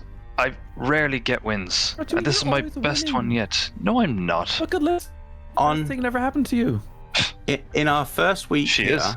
you made friends with one of the most influential people, not only of this island, but of these continents. Don't tell me you haven't had any wins. You just don't see them for yourself. Always winning, Dash. You have so much charisma. You've got such a good best friend now that wants to live with you and be by your side constantly. He's actually quite nice. Despite your absolute and obvious complete naivety and fuck-ups anyway, you seem to have a friend that wants to guard you day and night. You don't for yourself. You should really marry. That's on you. We see the wins. We celebrate the wins. Mm-hmm. Take the piss when you fail. That's exactly it. You see, you're implying it was a fail. I don't see it that way. That's where the conflict is. This was huge for us. And the lesson way you learned behaved was was a fail. Getting in was the entire thing was a win. That's what I'm trying to say. It is. But being stood with birds shitting on you is a fail, and that's what we were laughing at. Exactly. So I felt like the win was stolen. No. Oh no. I'm sorry you felt that way. And we will give you a grand parade for getting into the vault. I don't want a parade. But enough of this. We need to get done. The two of you come here. And Eos holds out her, after putting back on her clothes, her arms. Wait, was she naked? No, she said she had a tank top on. Okay. Yes. Grant. I was like that. Not like my other characters, okay? You don't want hay stuck in places. No. Come on. For whatever reason, I had in my mind pictured, you know, the mechanic from Cyberpunk. Mm-hmm. That's because she wears that tank top, and it's like the yeah. Anyway, yeah. Judy. Majorno would kind of approach Eos like, "Are you gonna fuck with us or what?" kind of thing. No. Dash, get in. Okay. Why do you smell like lavender all the time? That's the way it is. She just gives them both a big hug. Let's make a cake.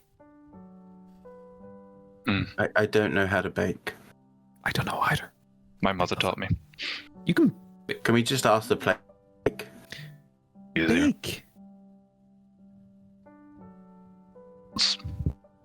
Oh, I do like a good scone. How about a rhubarb tart?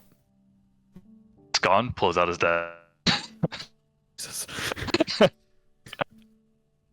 No. Okay. Okay. I'm sorry, we did all come from posh Palperoff. Some of us actually grew up in the street. As we're walking back, I'm not rising to that. I ask her to marry. Yes, we'll get that for sure. That would be a big celebration. Me and Eos will arrange the what do they call it? the hen party? Is that what they call it? I feel like I've heard it said that's what it's called, maybe. And maybe Slate can, change themselves into like a stripper or something for you, for your due. That's That was good all the way. Dash is just kind of awkwardly twisting the dagger. Just answer us honestly, Dash. It's not just a friendship from your side, is it? And I promise you, as long as I live, I will never say a word of this, if you're honest. I swear to. It's difficult to hold a candle and keep a shadow. Man, he keeps walking. I just, as he walks off, I just give Eos a look like, raised eyebrows, like a quiet little high five kind of thing. I just see eyebrows above the mask, and that's it. Yeah. Wait, actually, you wouldn't even see the Cartoon eyebrows. You just see the Network hair move, like as if, yeah. And then just like as we're walking, just not even looking at you, she just puts her hand out like high five, like. Well done. Ceremoniously, we go back to the doors. Someone go fetch Hatsu. Change subject. Actually, as we're walking back, Eos will hear in her head, I always knew that they liked each other.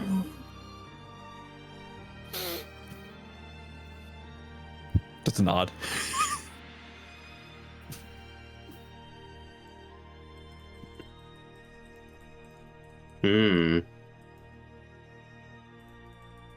Yeah, I send Elby to go and get Hatsu.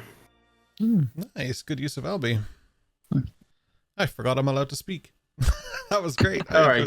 I love that, Matt. I love that. You guys are awesome. So what we're gonna do here is take a little break. We're actually getting some drop frames here, so it seems like a good time. Pick him up. Pick him up. You pick him up. But we'll take a little break. For those, oh my god! If you actually had that was such an elaborate pun, man. What the hell? Wow. For those in the podcast, he reached all the way around and grabbed an empty picture frame. Actual frame. Damn. Why'd you have picture frames, you weirdo? Just for this pun. Just for that, he was waiting for this. I was waiting for that. So 23 sessions. Ian's the sort of man that buys a picture frame and leaves the picture in it to say that he's got friends and family. Absolutely. So how this works is, oh my god. So how this works is, I'm gonna set up a prediction for those of you who are perhaps new, or for those who aren't. We have a boss fight. So how it works is you're gonna get a prompt in a moment. To fight your boss. Start a break. To fight your boss, you go into work and you just throw hands. No, that's the Flying Orc way. How it works is you put exclamation point and whatever class you want. Once the message pops up in chat, you'll get a list of the classes.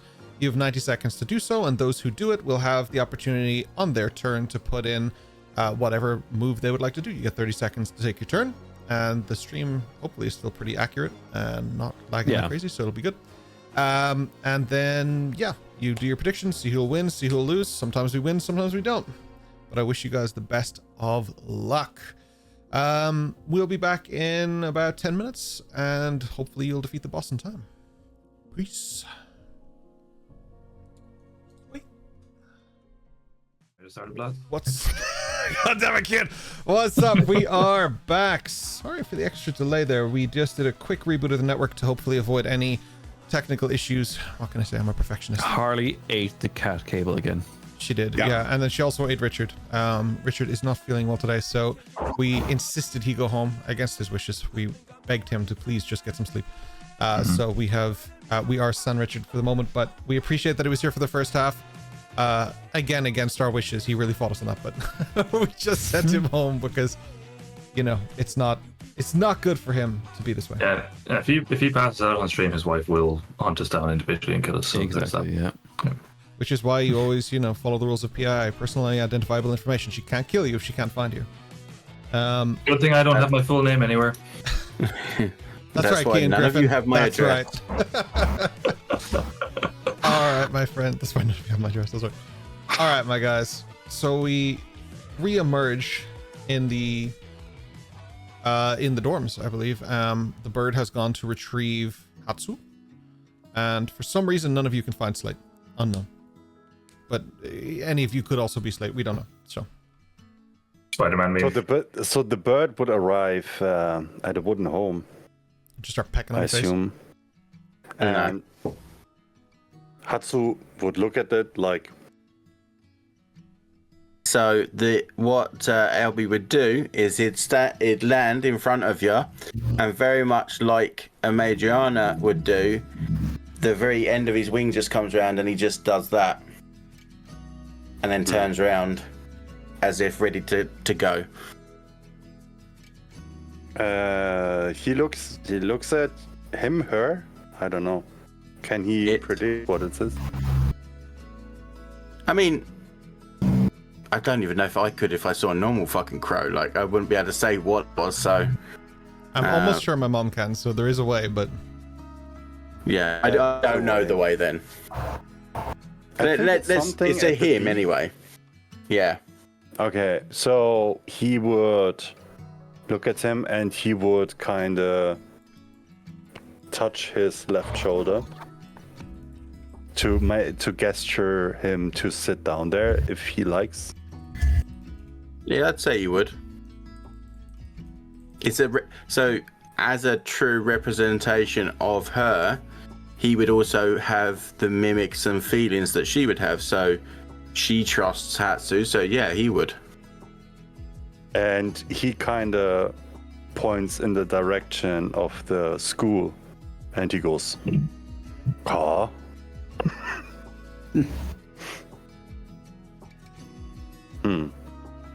So the birdie would notch, like, yeah, he's in order to say, yeah, okay. That was a worryingly good crow noise from Brian there. He would go towards the school then. Perfect. You are led towards the dorms, where you would find a very confused Dash as he sees his room for the first time. How many people have come to the party? Everybody except Hatsu, I guess, at the moment. No. How many people have come to the party? Oh, we're not that late yet. We're not at the party time yet. Okay. We're still at prep. Never mind. Just so excited about throwing my BFF a party. Gusto, why am I naked in that painting? You like it? I mean, it kind of almost has the right shape, but I didn't really have you around to like do the proper modeling, so I just kind of improvised. Yes, I think you were a bit generous in places there. Well, yeah, it's a fantasy. Oh, yes, of course. Wait, so you didn't actually do this together? Wait, how did you get that freckle right? Why is Dash wearing high heels? It's a fantasy. You don't? Obviously, Gusto likes a tall king. Yeah, I do. A token or a tall king? Both. A JRR, yes, exactly. Yeah.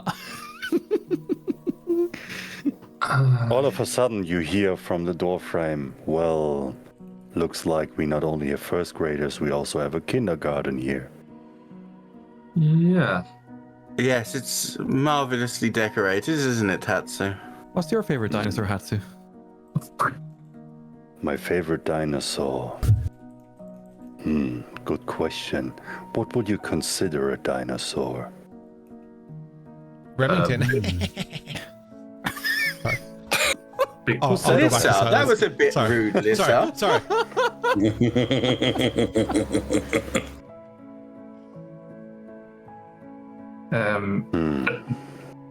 While that conversation is going on, Dash is just going to put a hand on Gusto's shoulder and look down at him and just say, I didn't get a chance to thank you for getting into the vault. You did a phenomenal job. You should you know, what was more fun was hanging out all glittery like, just chilling. You were chilling, I was chilling, I wasn't really sure when it was gonna end, but it's pretty good. Yeah, the gold suits you, and just give him a pat on the back. Oh, then you're gonna love the portrait in the Grand Hall. Sure, I will. What did you want from us anyway, Dash? Sorry, Hatsu? Has Dash told you that there is a prize for renovating the rooms? What? You have to attend classes. Oh, yes. Learn. That. Oh, yeah, I was going to put in, a notice that I was going to start teaching some classes, Palperoth 101. How to survive the sewers. I think the sewers will be a really good, beginner level class, and then we'll like move on to like how to survive your first stabbing, and maybe I don't know, like. Maybe you should give a class on why people talk so much because they're scared of silence. What? Or you could teach lessons about Dash's mother. Oh, yeah. Dash's mom. I haven't met her yet, but I bet she's pretty hot. Dash's hand just goes to a dagger. You called us here for a reason, Dash. What is it? Well, we came here to gather everyone. Remington wants us in his office. This isn't his office, Dash. Yeah, why did you bring us here then? I had to come to get Gusto, Hatsu, and Slate. Hatsu wasn't here. Yeah. No, but you sent Albie to get Hatsu. Oh, God, you guys are impossible. Gusto, go to Remington's office. Yeah. Bring Remington with you. What? We could have been there 10 minutes ago. Let's go. Bring the painting, Gusto. Wait, where are we going? We're going to the boss man's room. Don't. You gotta be back by 9. Like the party starts like That's like 9ish. It's like 3 hours away. Don't worry about it. Fashionably late. I get it. All right, fashionably late. We'll show up. It's 8:59 p.m. You start heading down towards Remington's office. Are you bringing Lissa, Amy, any of that, or is it just the core group that's present on camps? I don't even know who has to attempt. Like, Yeah, he said the group, so Sure did. core group. yeah, then I would say Ayame would follow for sure. Okay. I mean, I know better than to say if Liz is going or not, because she's just going to be there anyway. No. She walks past you. Yeah, no, if you want her there, she's there. If you don't want her there, she's not there. That's how it works. Except when I control her and make her be there when you don't want her to be there. Yeah. Okay, they attend. We'll just say they attend. Yeah, you head down. In Slate's absence, Chicken attends. Gusto, you'll love chicken. For sure. Gusto, chicken, Gusto. That's a fox. It's a red dog, actually. It's a white dog, actually, right now. It's a white dog, actually. You look His down. name is Chicken. You look up to look at a Madriana, and when you look back, it's eating a roast chicken. All right, how do you do that? We've learned not to Are ask. you actually still thinking that this is an animal? Is it not? Fairly sure it's not. I think it's whatever it needs to be. And he moves on. Personally, I think it might be Minerva. Impossible. Oh, praise Minerva. Do you think gods won't take the form of animals just to see what's going on down here? Well, I mean, I guess like since she found out I was here, what's up? How you doing? It's your number one fan. May have heard of me, Gusto. Hi. Takes no focus on you at all as it eats the roast chicken. Just no attention whatsoever. That's so Minerva. Yeah. Very Minerva. I don't know if it is, though, because isn't she the god of, like, new growth and, like, lovely things and animals and stuff? I hardly think she'd be sitting there chomping them all day long. Roast That's chicken a is lovely everything. And that's an animal. Gods work in mysterious ways. They certainly did when they made you. Well, no, I just made up the quote. You can quote me now on that. Like, it's going to go in the book. That's Gusto's totally original sayings. It's going to be part of my next course that I'm going to be teaching. You should come up with a phrase for when you come up with a phrase. Can I suggest an easier title? Maybe Idiots' Idioms? Idiots. Or when keeping it real goes wrong. Or we're going to be late for the meeting. Let's go. Wait, so what are we doing? I don't know. The Remington's office. Who's that again? Tall man. Tall guy. There's a lot of tall guys. Dash, I know you've probably got a few things in your suitcase. Don't suppose one of them happens to be a gag for your friend, does it? That's for the party later. Yeah, I was just about to say that. Again, a Adriana, not even looking, just holds her out her hand to Eos for a high five.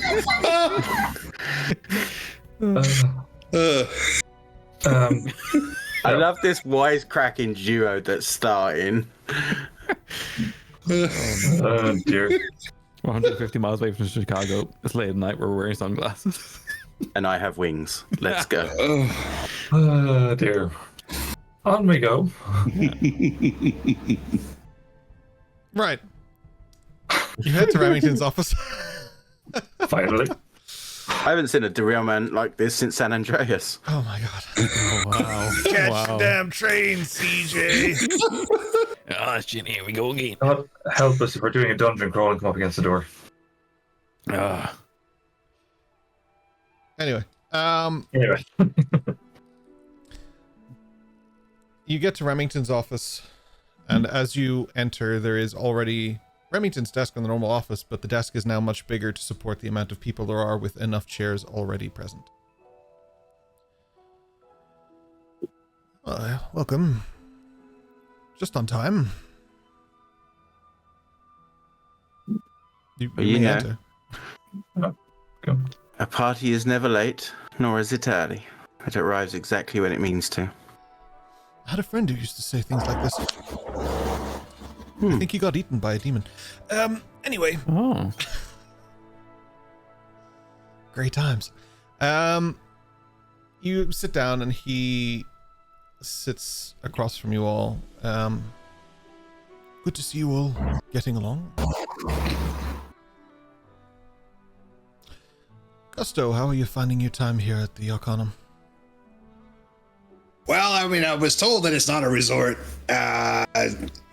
some kind of like school or something. So I guess like you probably have some openings for someone as skilled as I am in all the ways that I am skilled. Well, we may have an opportunity for you to prove yourself worthy of such a place. Oh, all right, yeah. That's what is it like? Selling toenails to alligators or something. I can do that easy. I hope it's a sword fight. Oh man, I'm into that. How many swords? I hope it's the janitor. He wiggles his hips. Right. What I'm about to ask you is, it's not something we would give to first years, but it's an opportunity that usually would go to third years or higher.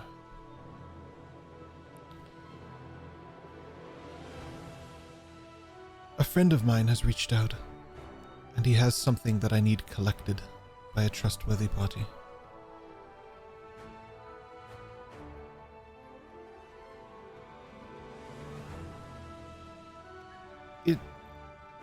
I'm aware that you just got back, but a few weeks ago. But I would need you to go back into the snowy depths once again. Are any of you familiar with Hotwell? Oh yeah. No. Gusto, you may tell them everything you know about Hotwell in intricate detail. Well, it's a heart in a well in the snowy depths. It's cold. It's cold heart. Cold-hearted well. Right. Been there plenty of times. He points to your map. Right here in the corner of the southwest, deep in Vulcanus, is a place known as Hotwell. It is buried within a forest, incredibly difficult to get to, and very, very cold. A friend of mine is waiting there. He has developed an elixir that we wish to have on hand should anything arise where we may need such a thing. I cannot give you too much information, at least until you choose whether or not to accept this quest. But this what quest, does the elixir do? It would be something that, it's known as a Moonbane elixir. It is something that can reverse the effects of certain toxins. which can be deemed lethal. Hatsu steps up, he bows down a little, and he says, "We're happy to pursue your request, Sensei." Agreed. I might. Wait, Yes, Dash. What's your friend's name? We can discuss it a little bit more in detail.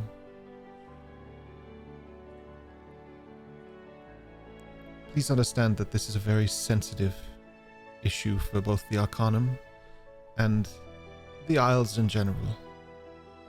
So I would need to know that you're going to partake on this mission, and then I will give you all of the required information to make sure that you don't get hurt.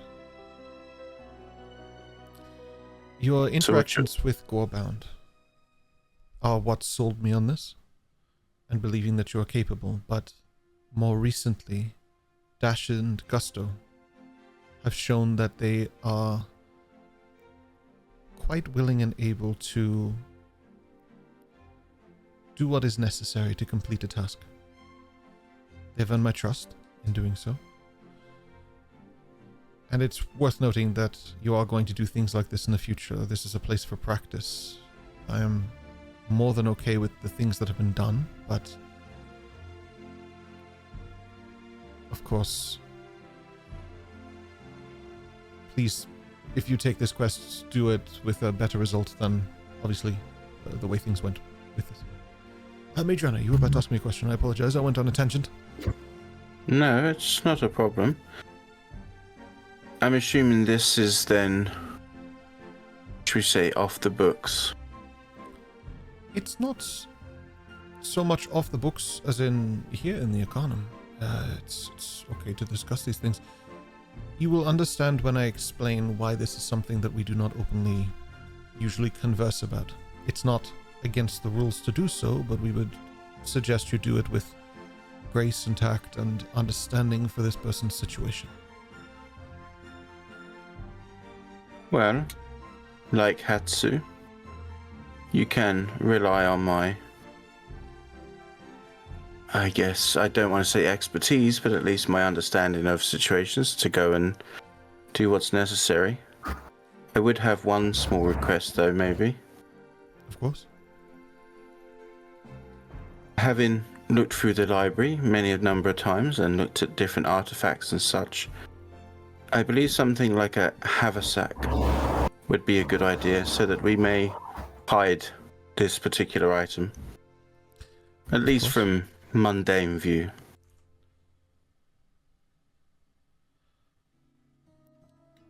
Okay. I will see what I can do and what I can procure from the vault for you. This may be a loner item, but we will do our best to facilitate. Items of this kind of power and magnitude are not usually given freely until we know that you can be trusted with them, but this would be a rather large step in that direction. I think it shows a bit of trust either way. That is fair. These kind of items, though, have a way of going bad if not used and handled correctly, so we will ensure that you are doing so. That's why I'd probably entrust it to Eos. Good to see you making friends, Eos. Well, they grew on me. I do have a few questions, if you don't mind, Rem. I'm more than happy to facilitate. Good. I'm but a wayfaring bookshop keeper assistant, to be fair. I don't have any formal identification, a passport, or travel documents. I'm not actually allowed on most forms of transport because of the way I am. How are we going to get to this place? Our ships will take you to the closest point on Vulcanus, and then it'll be a bit of a ways travel. You may travel through a few towns. I will mark them on your map. Okay. It'll allow you to restock, get some good food in you. It's not going to be easy, but this will push you to your limits and give you a lot of experience in return. Do you have any local currency that we may appropriate for this task? All gold is relevant in all regions, but I will make sure that you are properly supplied on this trip. Okay. We wouldn't want to lose any first-year students. Again, it looks bad on the college. That raises another question. Why us? You've proven yourself multiple times recently, more than even the 5th years of the school. In reaction to the incident with Boreal, of course. No offense intended, Master Hatsu. It was just quite an ordeal. Then following that, of course, the incident with Gorebound. That could have been quite an epic battle of sorts, but instead it became an act of friendship and kindness and respect. And that is the kind of people that I am proud to release into this world and trust with such a thing. And especially in this case. And finally, and most importantly, Gusto and Dash seem to be quite the advantageous duo, and I would like to give them an opportunity at leadership. And I would put this particular mission in the hands of all of you as a collective, but I would like to see how they perform on such a thing. So you're saying it's an interview? Yeah, my sword. Yes, to both. This elixir, is it to remain sealed and closed until the journey's end? If you were to ingest it, it would do nothing. But if you were to get this specific poison within your veins, this would do a great deal for you. If that were to happen, I would recommend that you take it and consume it. We will organize that more is collected in future. But assuming all goes well, we would like to have this within the confines of our school. Mostly with Nurse Martin. Okay. What are the expected dangers of this area in particular? Have any of you have any experience? Do any of you have any experience with Hartwell? Have you ever heard of it? Can't say I have. Nope. Then didn't even know this place existed. I would say that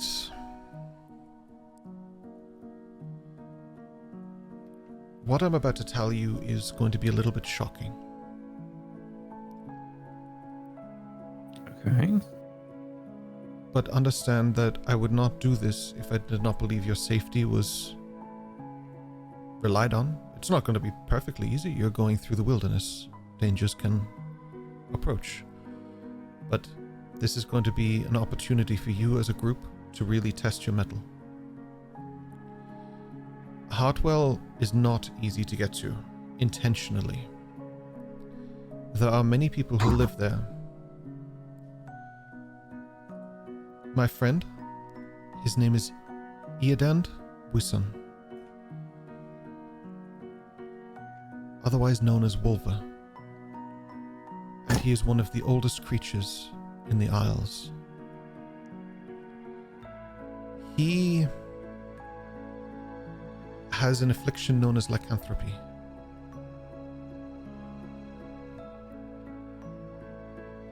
It is not something we can cure or we can fix, but if this affliction is caught soon enough, this elixir will help cure it. Do any of you have any idea what lycanthropy is? So like when you lie a lot, or like what? I think that's when your meal plan changes a little bit. Oh. Well, it's not a thing here, right? They don't have plates there, I guess. Oh, you never know. Such books. I'd like to roll a history check. Yeah, go for it, buddy. All right. I think I might have read this in 12. In my childhood, perhaps. 12. If you want to add to it, Dash, please go ahead. And yeah. Here. Sorry, just let me bring the sheet up. History. Yeah, no. Right. Lycanthropy is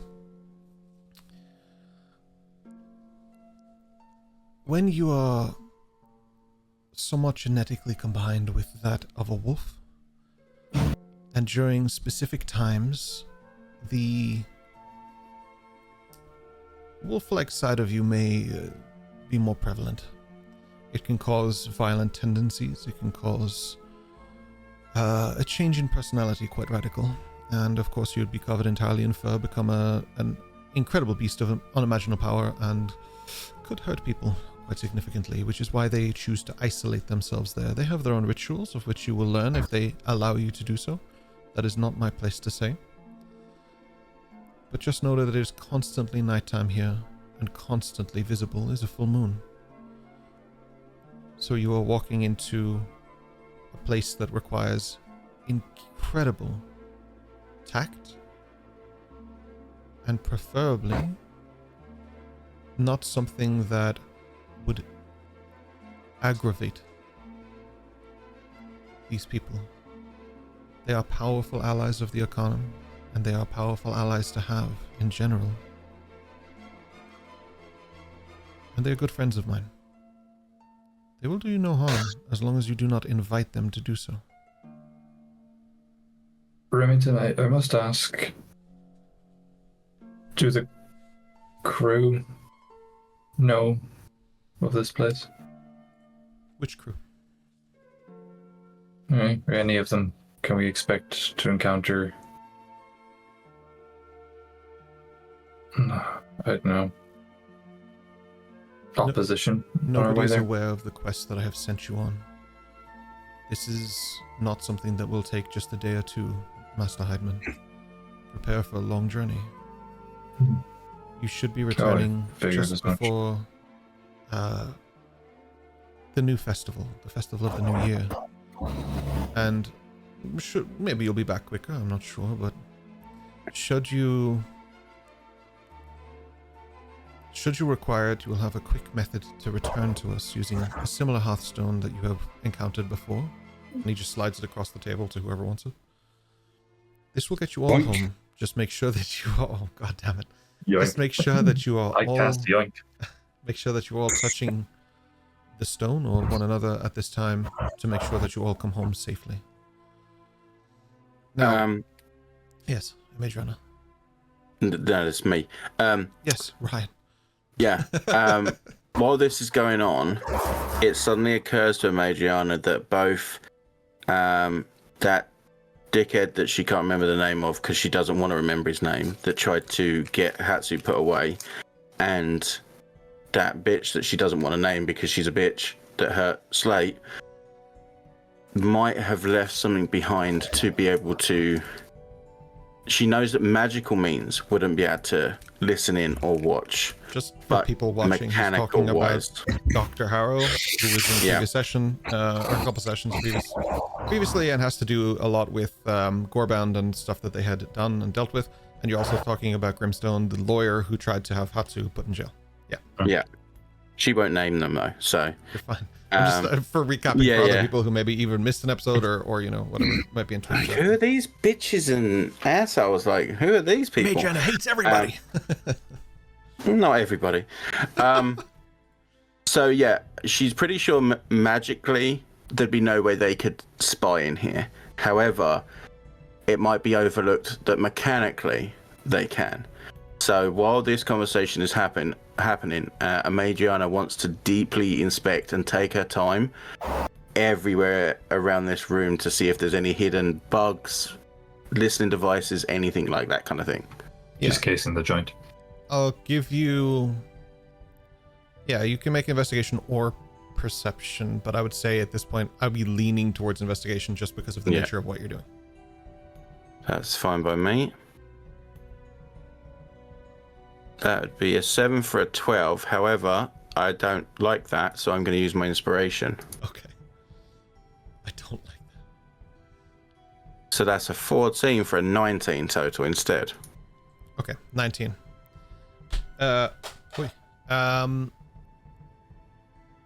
19. Okay, so you take a look around. Everything seems out of order, but in that way, nothing seems out of order. This office is crazy. There's stuff here you wouldn't recognize, you wouldn't know. But as a listening device that you'd be aware of or something akin to that, like nothing really stands out to you. But you also get the impression that this isn't Remington's first rodeo, and if there were, he would probably notice quicker than anyone, so he probably already would have taken care of such things. But it is it's good that you checked. Let's put it that way. Yeah. Oh, I know he'd probably have his shit under wraps, but like, Even the most knowledgeable of people can miss things, so she just wanted to make sure there was nothing extra.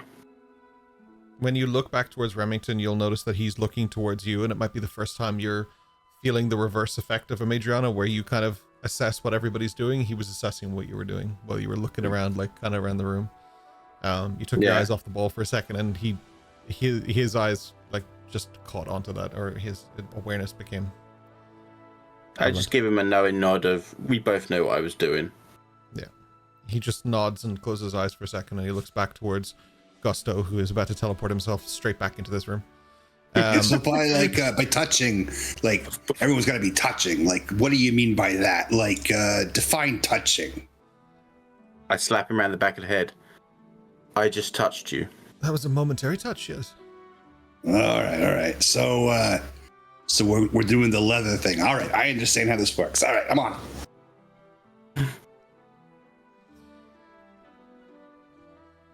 For reasons that will become more obvious, I would rather keep this place under wraps. They have been left alone for a long time, and the few threats that have made their way through generally didn't make their way back out. So... Who would be stupid enough to threaten them? I mean, based on that description. The same fools who would be stupid enough to threaten us, Master Heidman. Oh. So what you're essentially saying is, if this ever did become a war of attrition, they would certainly be allies. Very good ones. Master Buison was... It is believed that he was around prior to the events of the fracture, and may have, in that sense, knowledge beyond our scope. Those kinds of people are always good allies. But this much time in the world has made him quite bitter and angry. And mistrusting. I'm bitter and angry after 27 years, so I can only imagine. I think it's been like 2 months here, to be fair, Mr. Hayden. So essentially, the reason you're sending us is because you're hoping he'll see some of the kindness that we showed to Gorebound. Yes. And realize that we're not all monsters. Not just Gorebound, but I think a lot of you in your past have dealt with people who have been mistrusting or misguided or, unfortunately, manipulated. And I think that those experiences will serve you all well. Not you, Gusto. You are going to be a hazard in this case, but I'll send you with... I trust them anyway. Dash, that one's on you. I can't be. I would say he impressed me getting into the vault, so... You both impressed me. Success by accident is still success, I guess. Ladder's a ladder. What are you talking about? How long has it been since these people last met anyone? I don't know would be the answer. Hartwell is a community of people who some have been more recent and some have been for a significant, substantial amount of time. And then there's Mr. Buison, who has been there for longer than it has existed. He created the town. They have their own traditions and rituals, and these are all things that you will come to learn when the time is right, if they accept you, of course.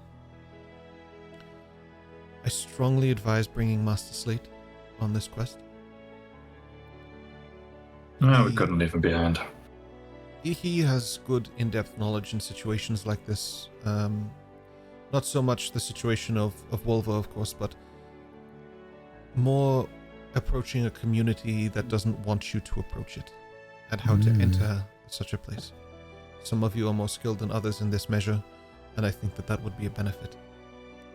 But if I can give you one piece of advice based on my many, many years of tutelage at the school, don't split the party. Not for too long, anyway. Okay, Rem. That sounds wise. When does our ship set sail? Whenever you're ready. Does it have room for a horse? It does, but I would advise that you take caution with any of the pets and various things that you bring, because this is going to be an arduous trip for all of you. Having extra mouths to feed means you have extra mouths to feed. Do you really want to feed your horse to a lichen? I believe they'll see sense, but now that I'm realizing how long it would be. Oh, it would break my heart, but I guess I'll have to leave him here. Ducky's happy here. He'll be looked after. Oh. Mr. Buisson is a very large gentleman, and the accompanying people, men and women with him, are equally as impressive in stature. Do not be intimidated by this. The only time you should ever be intimidated by this is if you intend to cross them. So, in short, I don't think they're going to eat Ducky, but I do think that this is quite a long quest and adventure, and as you intend to use the Hearthstone to return, it might be difficult unless you're all communicating and connecting. So how about I offer you this instead? Ducky will go out multiple times a day and be brushed and be fed and be taken care of. Mm-hmm. But it also means that Ducky won't get caught in an ice glade and fall to the impending doom. Yeah, there's probably a swamp or something out there. No, it's frozen. But there's definitely a lot of places to fall into the snow and just disappear forever. So I would heed caution to you, and of course. Okay. I hear the message, Rem. But you're responsible if something happens to me when I'm gone. You are also welcome to take Ducky with you. It's just something to be aware of. It's too dangerous. Even I'm slightly scared, so no. But I do accept your offer. So I present a question to you. Of course, there will be a reward for your efforts, because this is not an easy task, and I understand. I understand that you. What's the word? I understand that you're putting great personal risk upon yourselves for our benefit, and we appreciate it. So there will be a reward, but in the meantime, what can we provide for you that would assist you besides a haversack, as you said, Miss Madrona? Is there anything else you require for this journey? Something to keep us warm? A lot of walking. I need boots. Warm clothing, boots, obviously climbing equipment. Mm-hmm. What I can also do... I think a lesson in social, cultural communication would help this party as well. Remington Sensei. Okay. And he looks over to Eos and gives her like a glance. I can certainly provide such things. On your journey. Yes? I'm not as keen as magics as you're well aware, but I think you're doing quite well. I thank you. I must say, Eos's help. The library will be in shambles when she gets back. It's gonna be too long, won't it? Is there a way for us to find is there a way for us to create a shelter using magical means? There are a few things, yes, that have been reported in the past. They might be... DM speak, I'm actually not sure if they're your level or not, so I'm actually not sure. Would not be high. They're not our level, but that's why I figured it might be an item rather than us learning stuff. I'll take a look for you and see what we can do. We'll put together a little care package and see what would be easiest for you. Yeah. In terms of rations and food, we will have your supplies taken care of, and of course, Jacob will cook up. Slate will cook some meals. I'll mark out on your map here. He points to 3 different locations. I recommend this path. You would head down south towards Dagthorpe, a very small community, old town built for excavation purposes and exploring the volcano. Below, you would head then to the southwest into Brotadir, much bigger community. Their fish is incredible. You should try it. They do a lot of ice fishing there. And then the more difficult task of approaching Hartwell itself. you will have to cross through the icy forests and hills, and that is a little bit more dangerous. There are creatures in there that, of course, may see you as enemies. I would advise you use your wits and try and be as careful and steady as possible. Once you're done there, you will have to leave Hartwell before you can use the Hearthstone to come home. You can do it from the forest, just not within the community. There, we have made an agreement with them that we will not take our magic there. They have their own traditions, as I've said. These communities that we need to pass through, do they have any allegiances we need to be aware of? Are they aware of such people as us? My dear, you are heading into the real world. Not everybody will be as accepting of any of you as we are. You're heading into the Ice Noir. Now, it's not known for its particular hatred of any one thing or person, but they have a lot of allegiance to the king. And as such, and as they worship the Sun King, they take the policies on board. Penzance was a very forgiving place, but that's not even the same isle. You're dealing with Vulcanus. It has a very charred history. Assume the worst, hope for the best. Sure. Just... And Madrian, I can almost feel Dash tensing. Well, as soon as you mentioned they worship the king, then Dash is just like hard lines. Hmm. I offer you one more warning. There's a rather large mountain, and inbuilt is a rather large, tempting-looking vault. Avoid it. People who run that place and own that place are not known for their forgiveness. Who is it? That would be Mr. Decker and his company. As in... Oh. Fancy ship, Mr. Decker. As in fancy ship, Mr. Decker. Single Decker. We will not be going there whatsoever. What's he got in there? It's kind of nice to know, though, that if we do find ourselves at odds, Dash could always deliver his charm and maybe get us some solace for a while. I want nothing to do with him. I would avoid it. Oh. Decker is one thing, but the Omegaverse and their whole facility, any facility, it's just, when avoidable, best to avoid. Decker's fine, but the rest is a bit difficult. They're all rotten to the core. Wait, so is this a test, or like, do go into the vault, but don't go into the vault, or like, just No, like with it means all you language? pretty much should go there, Mr. Gusto, because you are Gusto, the chosen one. Well, that is true. Praise be to Tempestus. And the twins. And the twins. And Corvus, probably. Yeah. Gusto, I'm guessing you don't understand sarcasm too well, but basically, no, don't go near the bloody vault this time.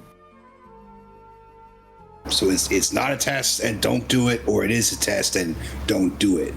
No, it's not a test and don't do it. And you're not doing like the... Because I don't mean it that way. I mean, don't fucking do it. Yeah, but does the guy with the horn say the way? Hatsu behind Ayame doing like... Gusto, we're not going to this vault. Fine. We'll find a better one. Yeah. Dash and go.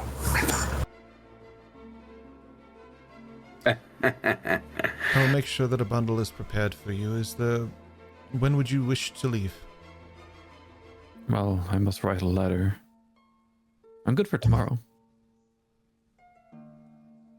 Yeah, I can't go till tomorrow. Why not? Well, we got a party tonight. Yes, that's at 8 p.m., is it, Gusto? Yeah, 8 p.m. for, early birds. Yeah, no, I'll be there around 10. I'm not one to show up at a party too early. Ah, perfect. Yeah. I just make sure to leave before the devil shows up. The what? Don't worry about it. Should I be worried about that? I don't know. I don't know. I can't tell with this guy. I wouldn't worry about it. All right. You guys So have your tonight quest. we party, and tomorrow we ride out. The ship will be waiting for you in the dock at 2 a.m. No, you can go whenever you want. They'll be ready whenever you arrive. Sunrise sounds suitable. Sunrise it is. How long's the crossing? It'll be a few days to get there, but it's the walk that's a real killer. So we can party until the early hours and then pass out on the boat. That sounds good. You'll have a few days to gain your sea legs, but I must advise that if you're super hungover, the rocking back and forth of the ship is not as good for your stomach as you would think.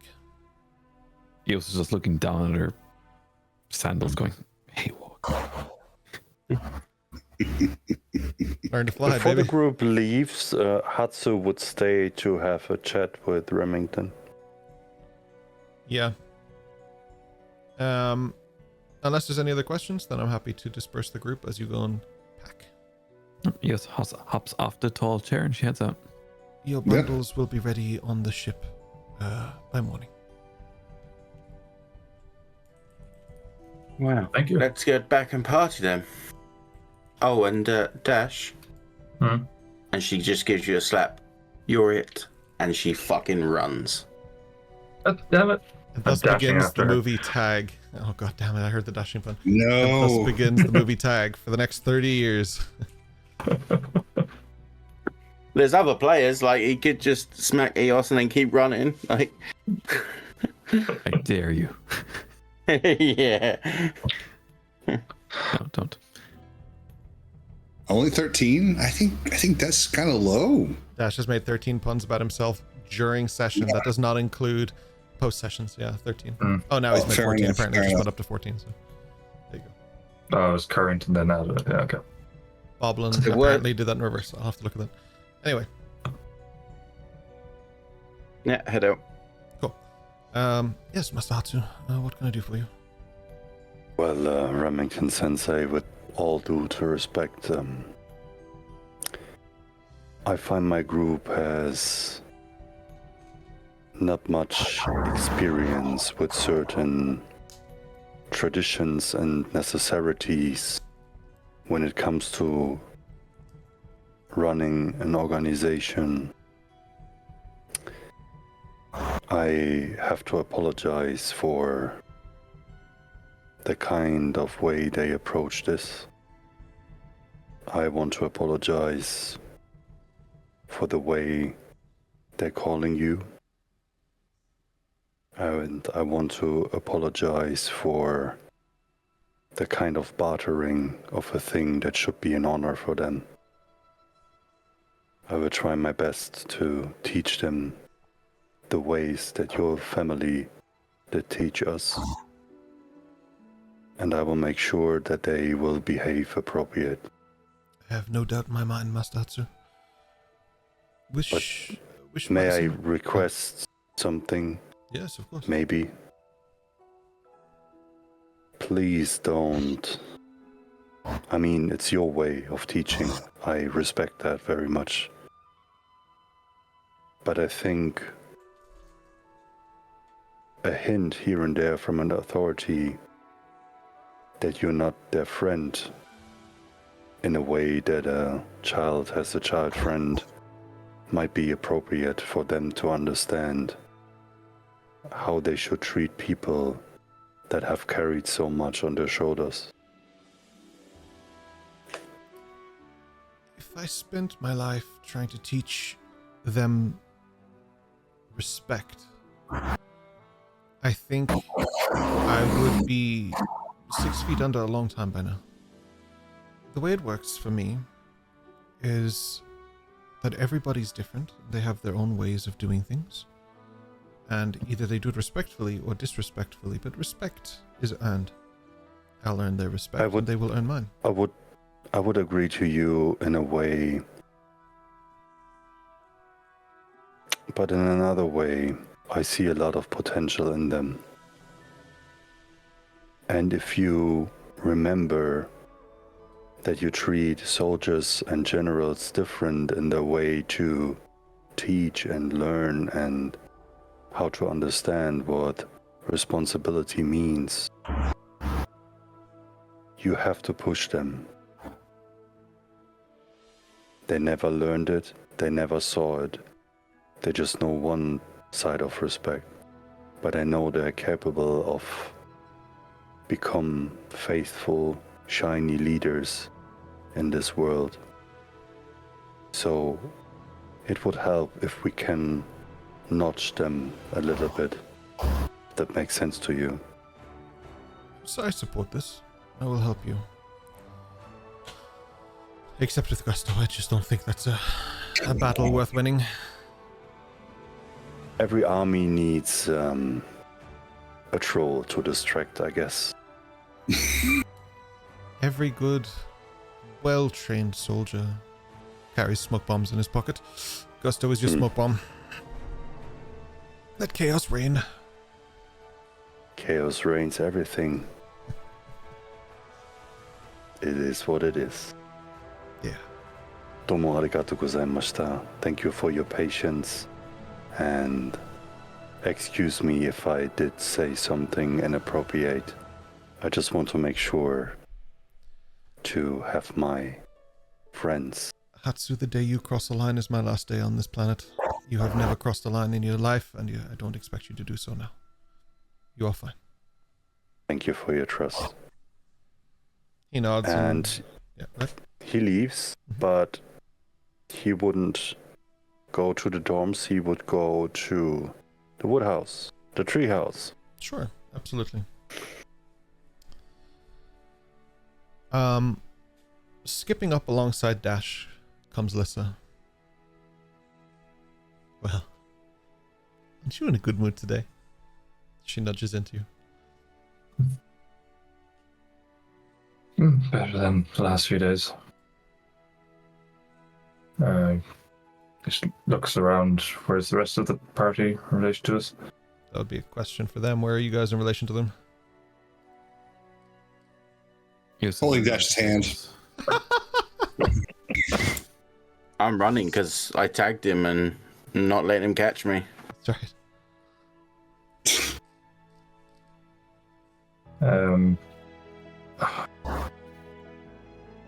I need a quick word and I just drag her into I assume there's going to be an empty classroom around somewhere. Sure. You drag her into a full classroom. Everybody out!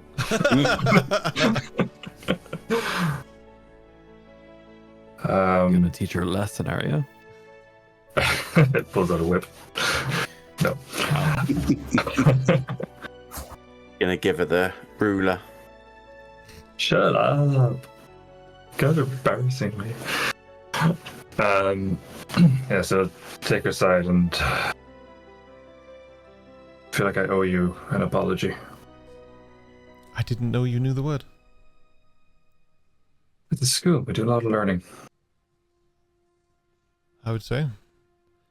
You know, your mother's not going to believe me if I tell her you apologized to me. No, I wouldn't expect so. What is this particular apology for? Getting us caught in the last heist in Belproth? No. You still do owe me an apology for that. That was partially your fault. I disagree. Yeah, get over it. Look, the thing is, in Belproth, despite being constantly in crowds, constantly at parties and surrounded by all sorts of people, I was lonely, I guess. And despite the opulence around me, everything was dark and dreary. And I guess it took It took a shadow to shine the light on it, I guess.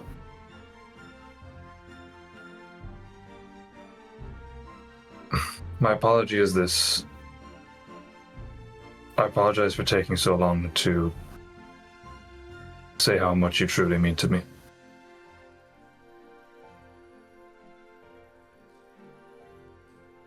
Could you hold on a second? The DM hasn't set up the music for this. He wasn't expecting such a thing. Oh, sorry, go ahead.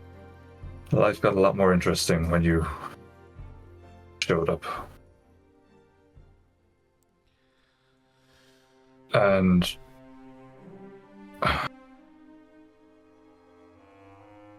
when I was in the vault and I was feeling myself turning to gold, there was just a brief moment. I knew it was fine. I knew Remington wouldn't let anything bad happen, but there was the briefest of moments where I thought, shit, what if this is it?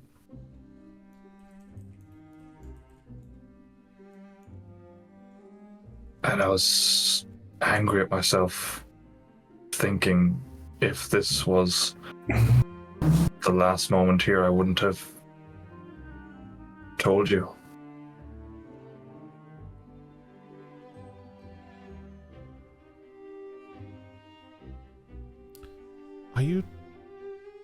Did you learn to apologize and to be sincere? I'm not expecting either of these things from you. I don't plan on doing it often, so savor it. Oh, I will. Dash, as long as I've known you, there are 3 certainties that have come with you. 1, your determination to figure out what happened to your father, regardless if you talk about it or not. 2, you love your mother unconditionally, and I think Gusto does too. We might need to approach that subject. Yeah, that's weird. And 3, you've always found a way to surprise me. And, I'm glad you can keep doing that.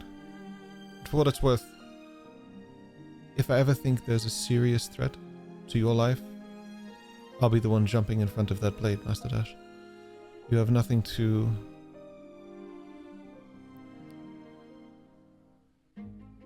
You've nothing to fear from me. I do respect you, I do appreciate you. But if you tell anyone, I will deny it and cut your tongue out. I don't believe you. They'll pull her in and kiss her.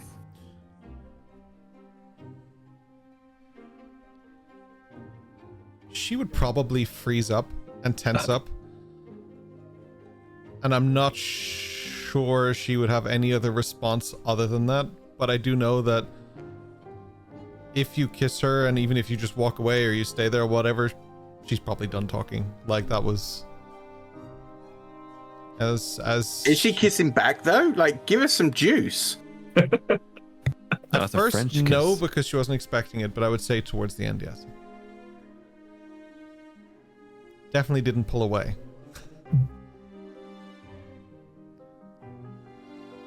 Right. We have a party to get to. After you. As she starts to walk away and you both turn around and Chicken the Fox is just standing there staring at both of you. And then slowly just walks away. That's even better! Yeah, we all are. We're all standing there watching this. Like, Please. As soon as I realized he stopped, I was like, wait, what's going on? And went back. Oh, it's like that 4 minutes in heaven, you open the door and everyone's just there. Just looking. I really want that to be a thing. I really want that to be a thing. We're all stood there just like... Oh. Lissa would be... to the wall. Like, but you're in the room looking, but you've a cup to the wall listening out. Yep. Lissa is... Let's just say she's redder than Chicken once was, and she just bursts past you all and sprints. By the way, new name, Delissa. I think that is a very nice place to end it, where we can pick up with the party. Or the golden couple. Oh my god, the golden couple.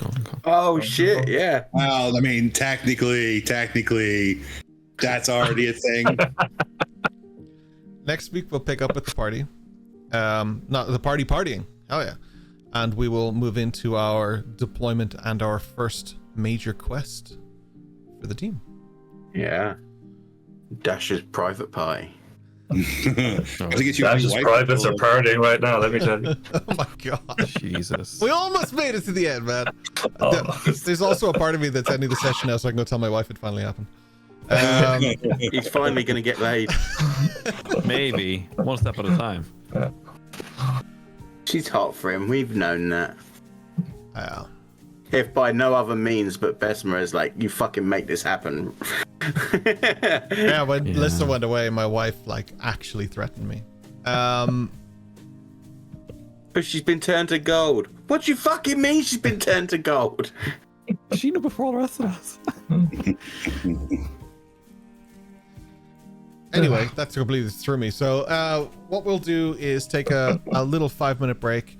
We'll just grab a drink and we will be back to definitely discuss whatever the fuck that was. Questions in chat, please. I'll tell you what that was. That was bow chicka wow wow. So if you've got a question, just type !question and follow it with your actual question so that we can get our mods to pull that up. And we'll be asking you question, or we'll be answering your questions, and we'll be discussing the session, and of course showing some memes if we have some. So thank you so much. If you're listening to the podcast and you're watching on YouTube, thank you so much for joining us. We appreciate you. For those of you on Twitch, we'll be right back, and for those of you who are watching the post show on YouTube, we'll also be right back. But for those who aren't joining us, thank you and good night.